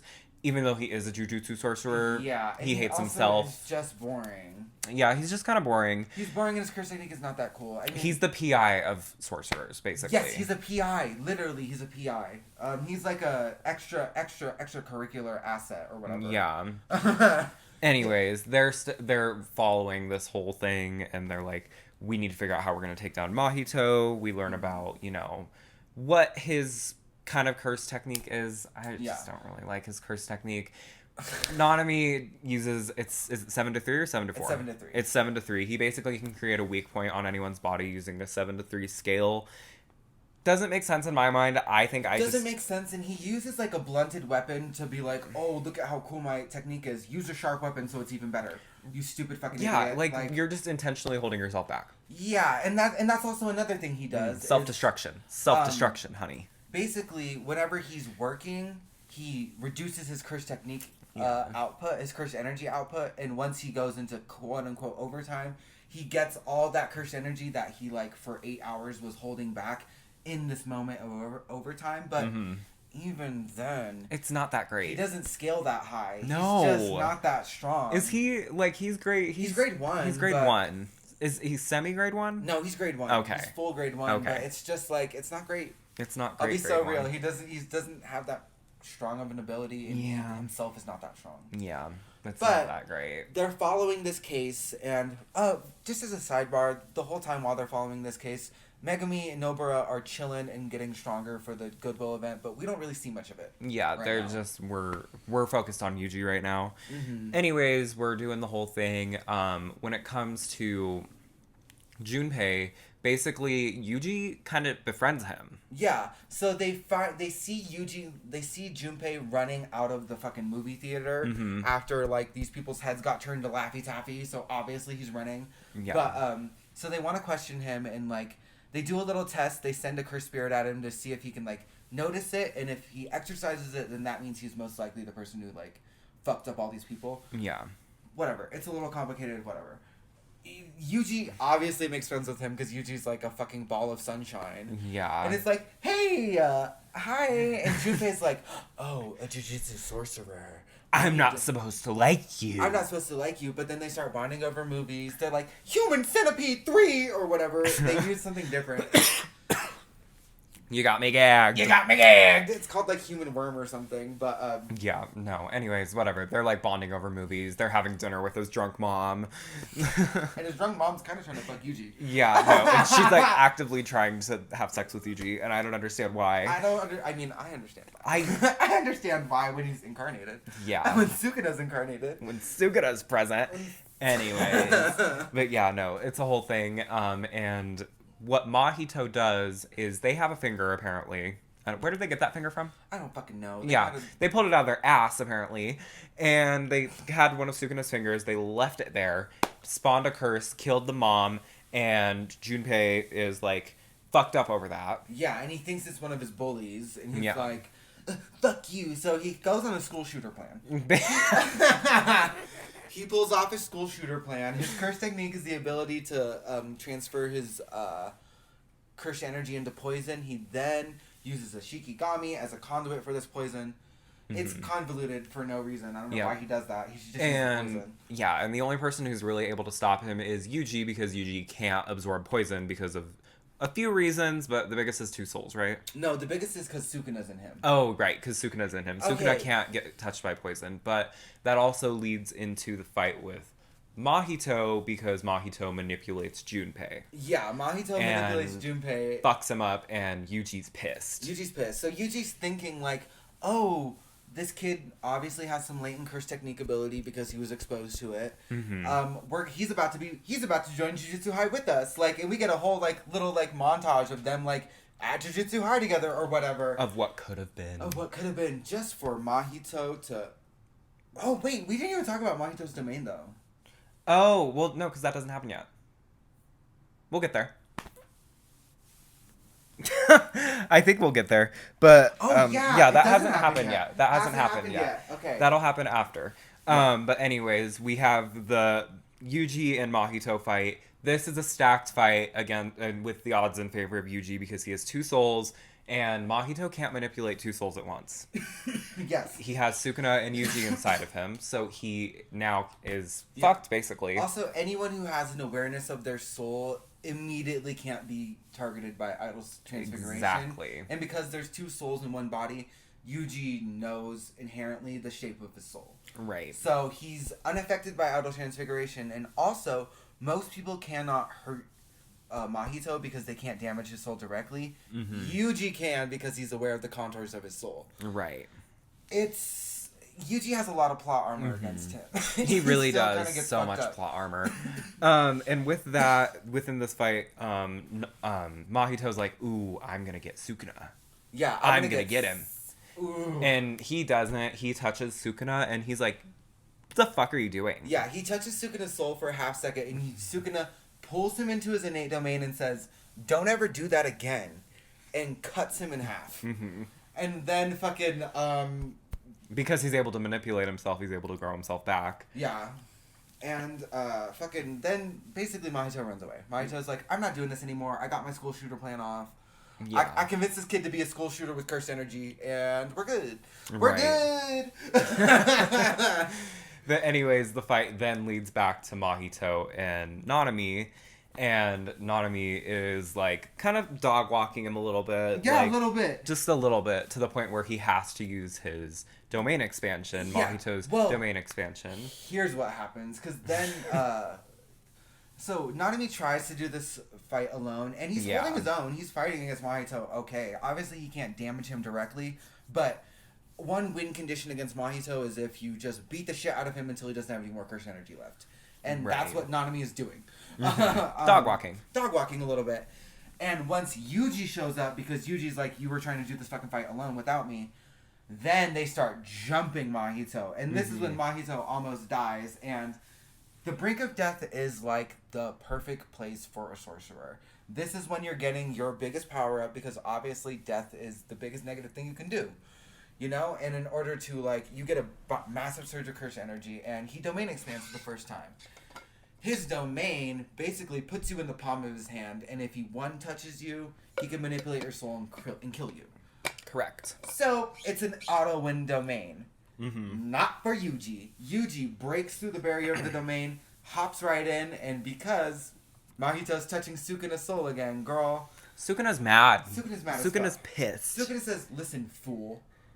This is not happening ever again. And blasts the shit out of him, slashes him into bits, and once again, Mahito has to run away like a little bitch. Yeah, that's what he's good at. That's what he's really good at. He's able to manipulate his body into, like, tiny little things and, like, run away. Also, Yuji kills a person for the first time, because, Mahito's able to control people he, like, turns into monsters with his technique. Yeah. And he throws a couple of those monsters at Yuji, and Yuji kills them, and then it's like, oh, I killed people. Oh, I killed people, but it's like they were gonna kill you, so. Yeah. But anyways, we've basically just gone through the Mahito arc. Yeah, the Mahito arc, so we haven't even been keeping track of arcs, but now, after all that is finished, it's the next day. Yuji's like, I'm feeling better. Junpei's dead as fuck, but Junpei's dead, but I knew Junpei for like a day, so calm down. And then now we're going to get into it with Gojo and Yuji. He's like, well, we're going to bring you back to the students. We're going to let them know you're back to life. And we're going to do it at the event that Nobara and Megumi have been training for. So they make the whole plan. What? We forgot. Did we forget something? We did forget something, because before all of this, like right after the Mahito arc, we get introduced to Todo and Mai. Oh, that's correct. Yes. While this is going on, honestly, this is kind of a good thing that you did bring it now, just because I would hate to break the fucking explanation of the Mahito arc. We meet Todo and Mai, who are going to be playing a pretty big role within this next arc we're going to go over. Yeah. They are two other students that are at the Kyoto school. Yeah. Todo is husband material. So basically, wait, sorry, I want to say why they're here. Yes. They're here with the principal from the other school, who's the one who's been trying to kill Yuji this whole fucking time.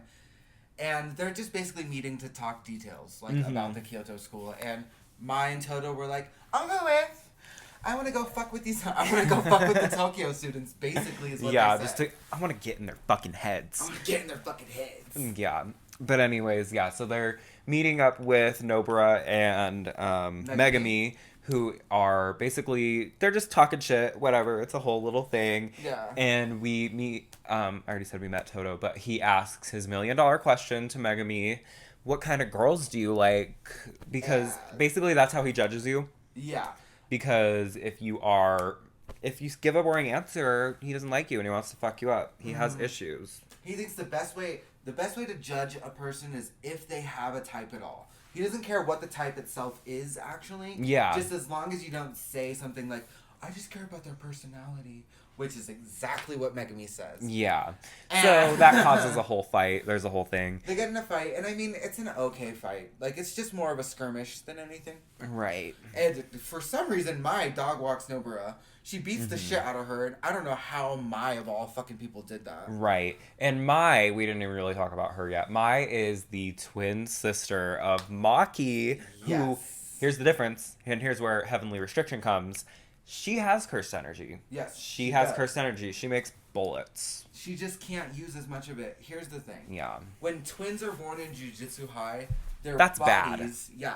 Their bodies are treated as... Their two separate bodies are treated as the same body. So, if one of them inherits a curse technique and one of them inherits a heavenly restriction, both of those things are dampened and dulled by the other one being alive. Mm-hmm. Because Mai is constantly funneling just the tiniest bit of cursed energy into Maki, so her heavenly restriction's not full. And... obviously, there's a heavenly restriction against cursed energy on Mai. Right. On Mai. So it's just like, both of them will never be at their full power unless... one of them dies. One of them dies. And let's just say we see both of them at their full power. So yes. Crazy.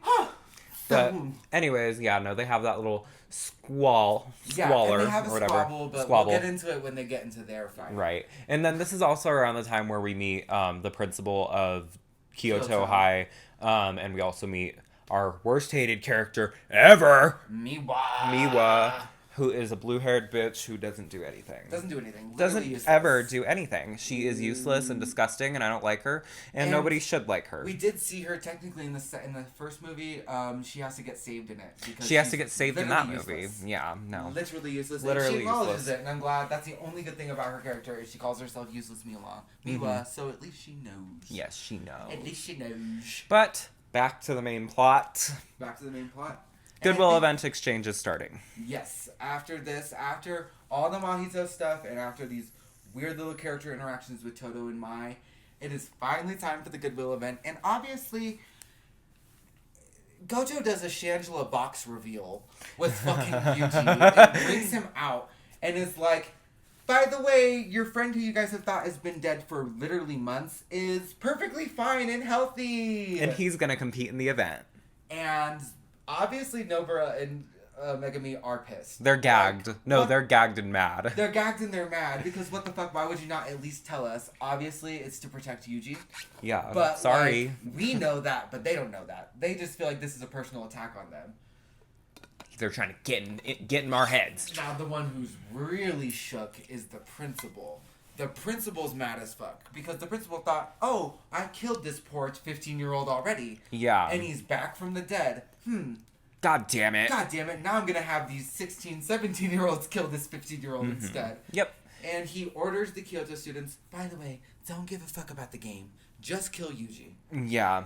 Basically, the point of the Goodwill event is not to do what the event is. It's more just to show off your curse techniques because this is a great place to get promoted. Yeah. Which is what most sorcerers want. Yeah. So, basically, he's like, I don't give a fuck what y'all want to do here. Kill that motherfucker with the pink hair. We don't want him here.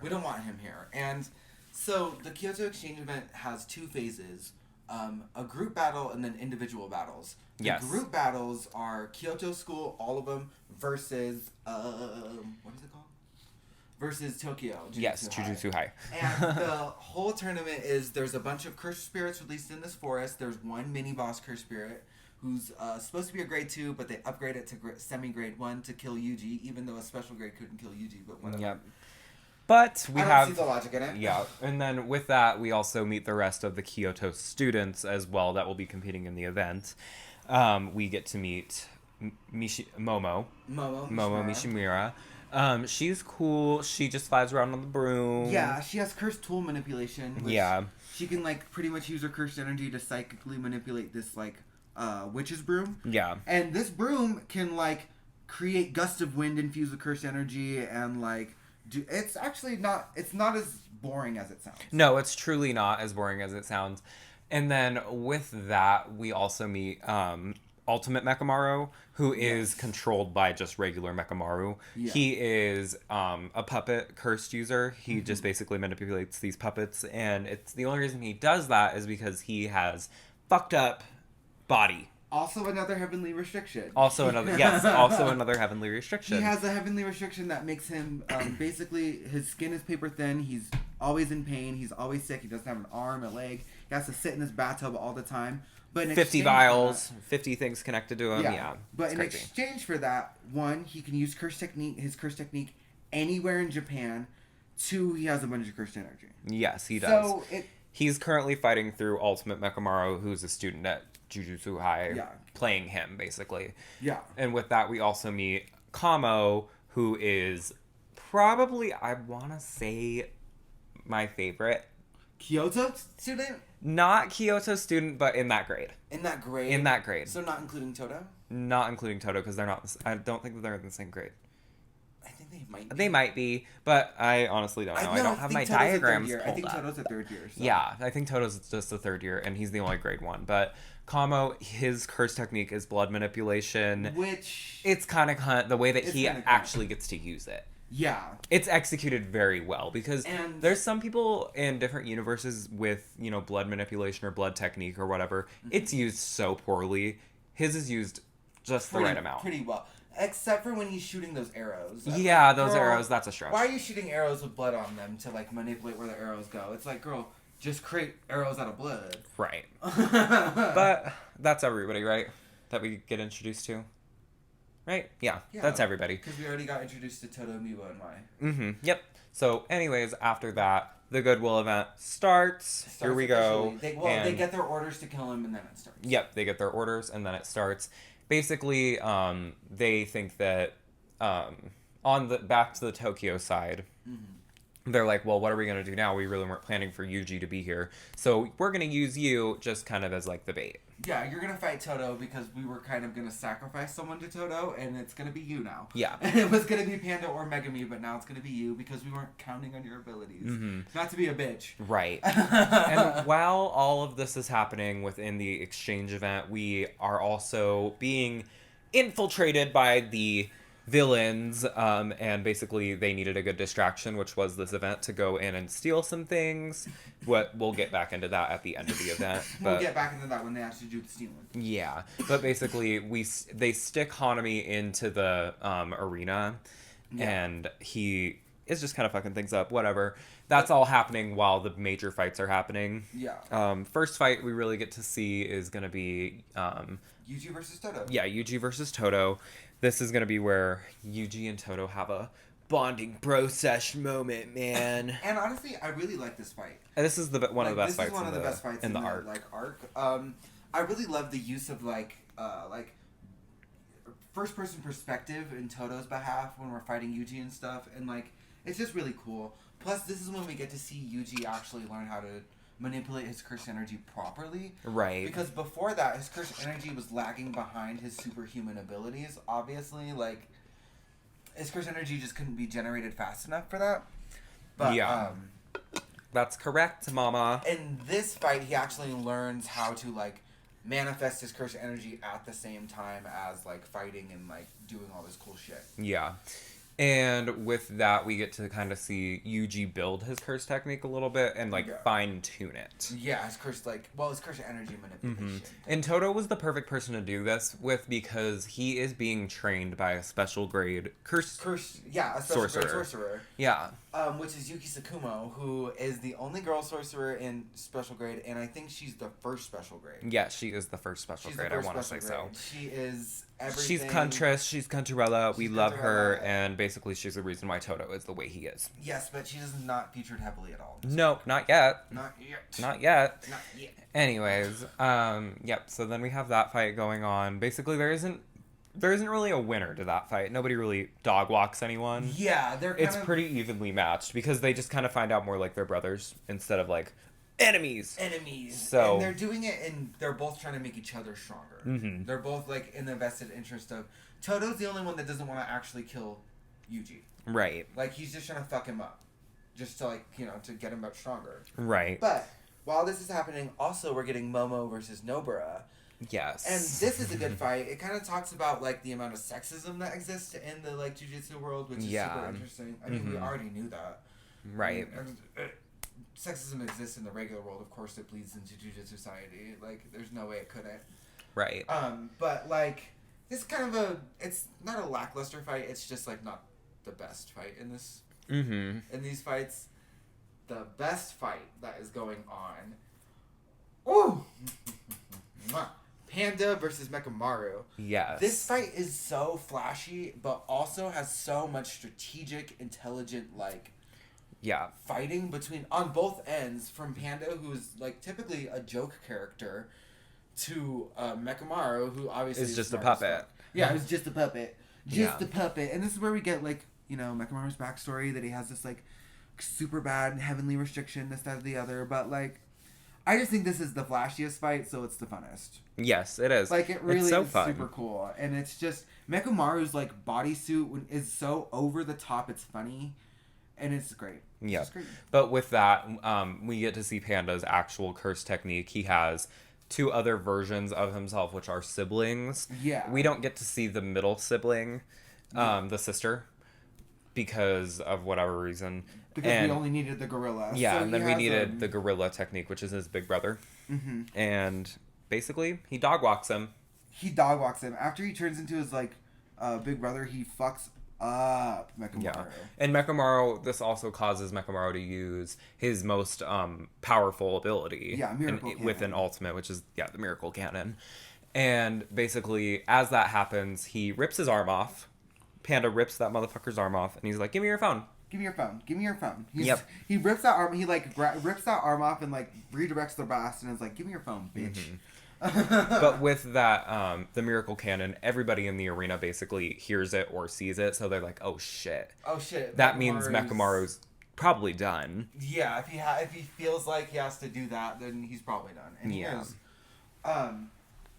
Who else do we get to see? We get to see kind of a skirmish between Miwa and Maki, but that's not really a fight. That's a dog walk. Yeah, that's a dog walk. Miwa...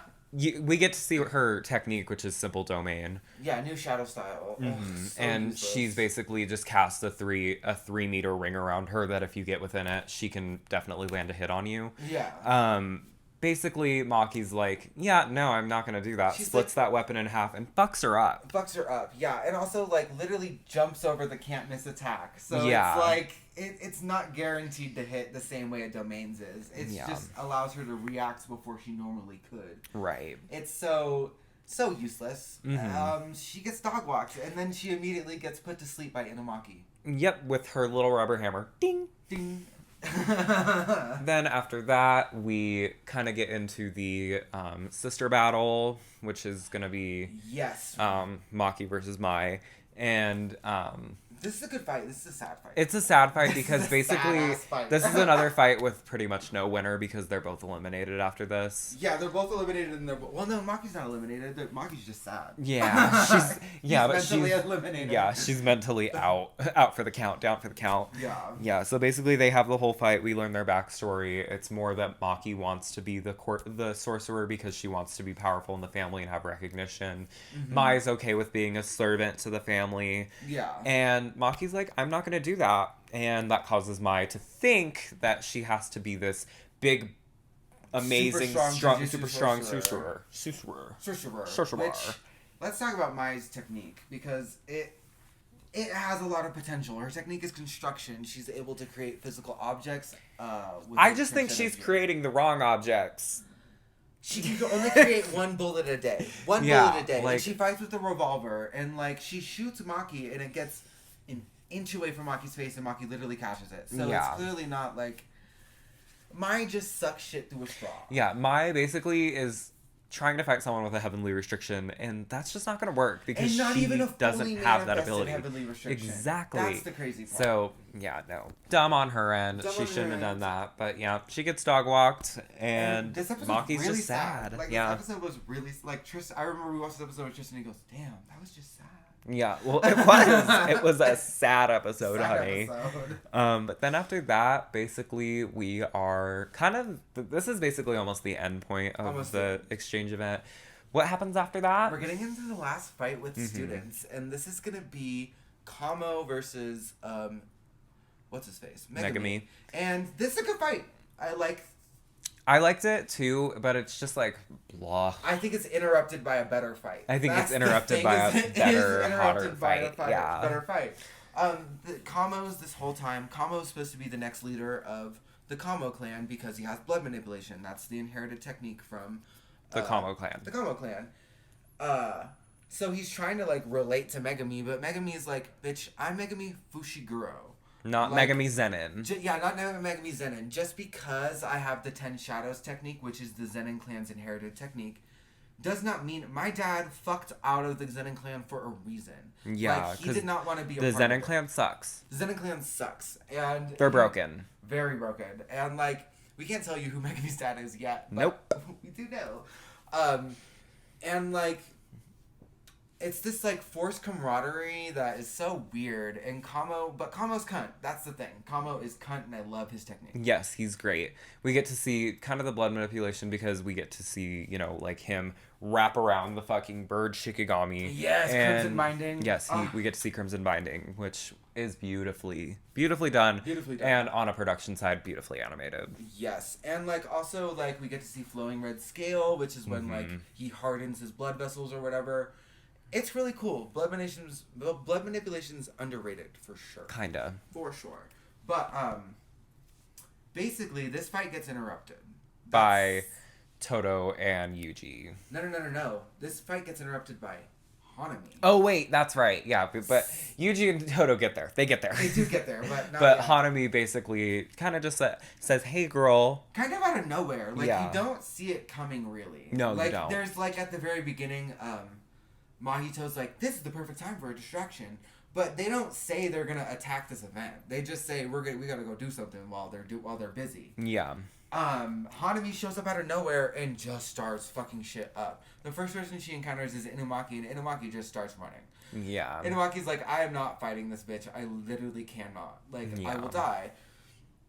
And which is funny because Inumaki does the most to Hanami. Yeah. Like, Inumaki, like, is running away from him, and in the middle of the fight between Kamo and Megami, Hanami shows the fuck up, and Inumaki's immediately like, you guys gotta run away! Yeah. It uses his technique on them to force them to run away, and this is a good fight. It's a three-way battle, and somehow they're all getting their shit rocked. Basically, yes. Like, they're all getting their shit rocked. It's kind of embarrassing on their behalf, but... Mm-hmm.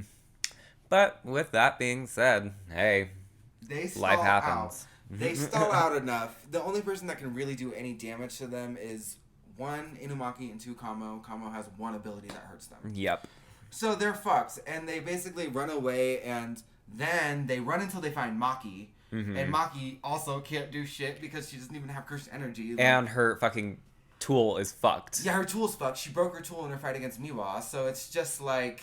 Why did we go get her? Yeah, why did we go get her? She gets Playful Cloud in her hand, which is a good tool for her, but it's not really that crazy. It's not her tool. Doesn't do enough damage to him, and when Todo gets Playful Cloud in his hand, he fucks shit up. Yeah. Basically, this fight is a stalling out match until Yuji and Todo can show up because they fuck up Hanami. Yes, they do. They fuck Hanami's shit up. Which leads us into... Should we go over Todo's curse? Yeah, curse technique. So his curse technique is called Boogie Woogie. Yes, he has the ability to switch himself with anything that has cursed energy, a certain level of cursed energy. He can also switch other objects with each other that have cursed energy, so he doesn't have to just switch himself. It doesn't sound like a lot. But when it comes to his strength and it comes to like how he's able to use the Boogie Woogie technique, it is done in such a way that is just delicious. Delicious, and they jump him. Hanami gets jumped by Yuji and fucking what's his name? Todo. Yeah. They fuck his shit up, and they're like the only ones that can do any damage. And basically, Hanami for the first time ever starts enjoying a fight. And he's like, I'm gonna domain. I'm gonna do it. And basically, this whole time, there's been a veil over where they've been doing this event to keep Gojo out. Gojo shows the fuck up. He breaks the veil and interrupts this fight. This is Interruption Kaisen. Yes. This is Interruption Kaisen. As Hanami's about to domain, Gojo just one-shots him. Yep, he uses Limitless Purple. Limitless Hollow Purple, yep. And destroys not only him, but... half the arena. Half the arena gets just decimated by Gojo. Dog walked by Gojo. And it is so fucking funny. And then it leads us into the worst episode of Jujutsu Kaisen? Yes, it does. It leads us into the baseball episode. Next, we watched. I mean, I've watched it once. I've watched it before JJK too. like 4 times. It's not good. It's just lame. Anyways, it's lame. Moving on, we are now within the final arc, which is the final last 3 arc. episode. I don't know what the name of it is. I'm pulling it up right now, honey. Right now, Mama. So it's called the Death Painting arc, which. Okay. This is why it's called that, because, like we said, the bad guys needed a distraction to break into the school to steal... How many fingers did they steal? I think 3. They steal, 3 fingers, and then they stole 3 death painting art. No. They steal all 9 death paintings. Oh, wait, yeah, they stole all 9. 8? They steal all 8 death paintings, but they only manifest the 3 that are special grade. Yeah, so they manifest the 3 special death painting arcs, which... are just a little crazy. So basically, a death painting is Naruto Shikamo, which is not the same Naruto Shikamo. It's a Naruto Shikamo from 1,000 years ago or something. Found this woman who was able to get pregnant by curses and give birth to cursed spirit half hybrids, and he was like, "Ooh, what happens if I mix my blood in this and also make 9 of these?" So he did. So all of these half cursed, half human things have an incarnation of blood manipulation. Yes. And they're strong. They're special grade. So. Right. That is correct. That is correct. But this is going to set up the last arc of the season. Basically, is it Geto that manifests them? Or is it... yeah, it's Geto. Okay, yeah. It's Geto that manifests them. And then, basically, he summons Chozo... Eso and Kechizu. last one, what? Kechizu, that's correct. And Chozo isn't really used within this last arc. Not yet, just because but he's used, he gets a better mission. He gets a better one. Yeah, he does. But basically, so our main trio. Sorry, we just need you guys to know that death paintings are out in the lab. Yes, they are. The main trio are finding that there's this weird curse that fucks with people's doors, and once they realize their door isn't locking or is constantly open, once they notice it, they get killed by this cursed spirit. Mm-hmm. And this cursed spirit is it attaches to you after you do this weird little ritual test of courage under this haunted bridge. And because this haunted bridge has so much cursed energy manifesting at it, obviously it's a haunted bridge. There's people who are thinking about it and yeah, ooh, freaky frightened. Maybe I don't like this arc because it's such a stretch. It is kind of a stretch. But, this cursed spirit is infects a bunch of people, and as they're researching it, Megumi finds out his sister Sumiki is cursed by it. And we also find out Megumi has a sister. Yeah, we find out why Megumi has a sister in the first place. I mean, we kind of knew. Yeah, it was mentioned, yeah, but never fully. We didn't find out how much he loved that sister. Yeah, he loves her. This is his girl. Whatever. Mm-hmm. But it starts going at his middle school. They have to go back to the middle school because that's where these kids are being cursed out. Mm-hmm. Anyways, they find out that they have to go to the bridge to do it. They make Yuji bungee jump off of it with a string. Doesn't work. But they're going during the daytime, obviously. Yeah. Girl, who does a secret mission in the day? Yeah, and then Megumi's like, I need to do this on my own. You guys need to go home. Whatever. And then they're like, we're not doing that. You need to stop keeping secrets. Yeah, he tries to be all sneaky and cool and mysterious. And they're like, no, girl, that's not happening, mama. No, it's not happening. Yeah. But anyways, after that, he's finally able to summon the curse. Yeah. In the curse, they have to do this weird thing where they cross a river, and then they enter the innate domain of the fucking curse. And this curse, honey, is whack-a-mole. It's whack-a-doodle time. It is whack-a-doodle time. It's whack-a-mole, honey. It's the Pokemon Dig Trio. Dig Trio. It's Dig Trio. That is what it is. And basically, as they're fighting this, Nobara... What happens to Nobara? She gets sucked into a fucking hole again. She gets sucked into another hole. And, okay, so... We find out that there's... One of Sukuna's fingers is making this curse spirit act up. Yes. And that's why... that's what fucking... Geto sent the death paintings to go get this curse at the same time as the fucking trio. Yep. So Kechizu runs into the innate domain out of nowhere, and then fucking Nobara goes missing, and Kechizu's like, oh wait, that's my brother, I'm gonna go into this hole after Nobara. Yep. And Yuji has to follow, and is like, I gotta go. Yeah, basically. But it's okay because I know we've kind of dogged on Megumi's curse technique, but he is able to dog walk this curse. Yes. And he does. He's able to finally kill it because he's like, your, like, tactic is really dumb. Like, it's predictable. This little, like, Doug Trio fucking thing. You're coming out of holes like my dog's gonna eat you. And it did. Basically, after that, he's able to go ahead and fight the cursed womb. Yes. That spawns the cursed womb. And then we're finally able to see delicious domain expansion from Megumi. Yes, Chimera Shadow Garden. Basically, he fills up his one. He doesn't use a barrier for his domain. He doesn't, because he doesn't need to. And, well, I mean, he uses a barrier to, like, he has to use a physical barrier. So he has to be, like, in a room, and then he fills up the space with that. But he doesn't technically create a barrier that separates the space from the rest of reality. Yeah. The same way regular domains do. He just basically lets the little buggies crawl up on you. Yep, he, like, summons a bunch of shadow clones of his fucking Shikigami, and he can overwhelm you with them. And then he also can create clones of himself that can do damage and fuck you up. Basically, he fucks the shit out of this fucking curse spirit. Yep. Like, he really dog walks this curse spirit. And at first he's scared, and at first he gets, like, blown away or whatever. Yeah. And the only reason he's scared, though, is because he's, like, trying to get more powerful than Yuji or whatever. Yeah. And but he already is kind of more powerful than Yuji in certain ways. But, of course he's going to be more powerful than him. Yuji's only been there for 3 months. Come on, girl. Yuji's only been there for 3 months and doesn't get have it together. Doesn't have a curse technique and can barely use curse energy. Yeah.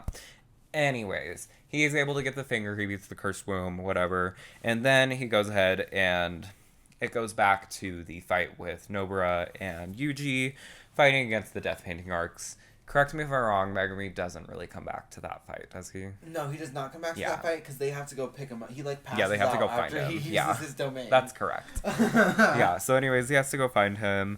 It's a whole thing, whatever. But the fight, I love this fight so much. The fight with Nobara versus the two brothers and Yuji, it's so good. It is just so good. I think her use of resonance in it is great. Her resonance use is so good. You are correct on that, honey. And it's actually, this is like kind of the first time we actually get to see the full power of resonance. Yeah, so the cursed paintings have this ability, they have this technique that once their blood gets inside of you, they're able to decay you from the outside in. And it's ridiculous. It's a ridiculous curse technique, but this allows for a link with resonance with Nobara's technique, so she just starts stabbing herself with her nails, honey. Her nails infuse the curse energy, and it starts fucking up both of the brothers. And it's such a cool moment. And obviously Yuji gets his cool moment when he punches the fucking older brother, but like this Nobara is really the star of this fight. Like, truly, let her have her moment. And like, I like one of the villains, Kechizu, I think, his curse technique, where he has, like, these wings made out of blood. That's super fucking cool, and their blood is poisonous, but they're fodder characters. At the end of the day, they were just meant to be fucked up. Yeah. That's all they were here for. Kind of one and done moment. But Yuji has this interesting moment where, like, after he kills Iso, Kechizu starts crying, and, like, it's cool. I think it does, like, the whole I had to kill a person thing without being annoying about it. Yeah. And, like, he's like, obviously I'm glad I'm still alive, but tears were shed over the lives I ended today. And it's just, we don't get that from a lot of shonen characters. No, we don't. Like, they get a half-baked, like, oh, I had to kill people, that's so bad, or whatever, I feel bad. But, like, not really. We never get that shit from shonen characters. Never. So it's interesting to get some depth. Yeah. But that is the season. That is basically it. That's where it ends. So good. It is fully worth watching. You guys need to see this. Like, if you haven't watched it... We wouldn't talk about it if it wasn't good. You know what I mean? Absolutely. And Season 2 is coming out soon. Season 2 is going to go insane. Everybody's saying it's going to break the internet. I can agree with that wholeheartedly. Yep. Because at the end of the day, we all know that everybody in the show is very powerful. And to get a Gojo-centric storyline of how he became so powerful. Yeah. And basically what leads Geto down this path of being the villain of the show is going to go insane, bonkers, bananas, bitch. And you know what's so crazy? After the first 3 episodes, that arc is over. And then it's an even crazier arc. We get into what basically season 1 and the JJK movie laid the groundwork for the villains. Yep. We finally get that. We're going to get basically Jujutsu Kaisen's first long, drawn-out arc. Like, and this is going... Like this, I'm probably going to say that the first arc of JJK for the Hidden Inventory arc, which is Gojo-centric, will be maybe 5-6 episodes long. I don't maybe even less than that. Like 4. Like, you're probably right with 4, honestly, just because it's very short. Yeah. But after that, chapters. Yeah, then after that, we're on to the fucking Shibuya incident arc, and that's gonna go crazy. Everything we just covered was 64 chapters. The Shibuya incident arc itself is like 70-something. Mm-hmm. So it's gonna be good. It's gonna be good, and we're very excited. We are not doing media moments of the week because 1, I have to go to work really soon. Yes. And 2, we've been talking forever, and our media of the week is JJK. JJK, go watch it, bitch. Go watch it, bitch. Go to Crunchyroll, get Crunchyroll. It's $10. You're already watching it. Ah, no! Sorry. Anyways, I hope you have a great rest of your weekend. Yeah. The movie is on Crunchyroll, and so is the show. Just download Crunchyroll. It's $10 a month. It's great. Love you guys. See you later, alligators. Bye. I'll stop it. I don't know how to stop it. You stop it. Stop it.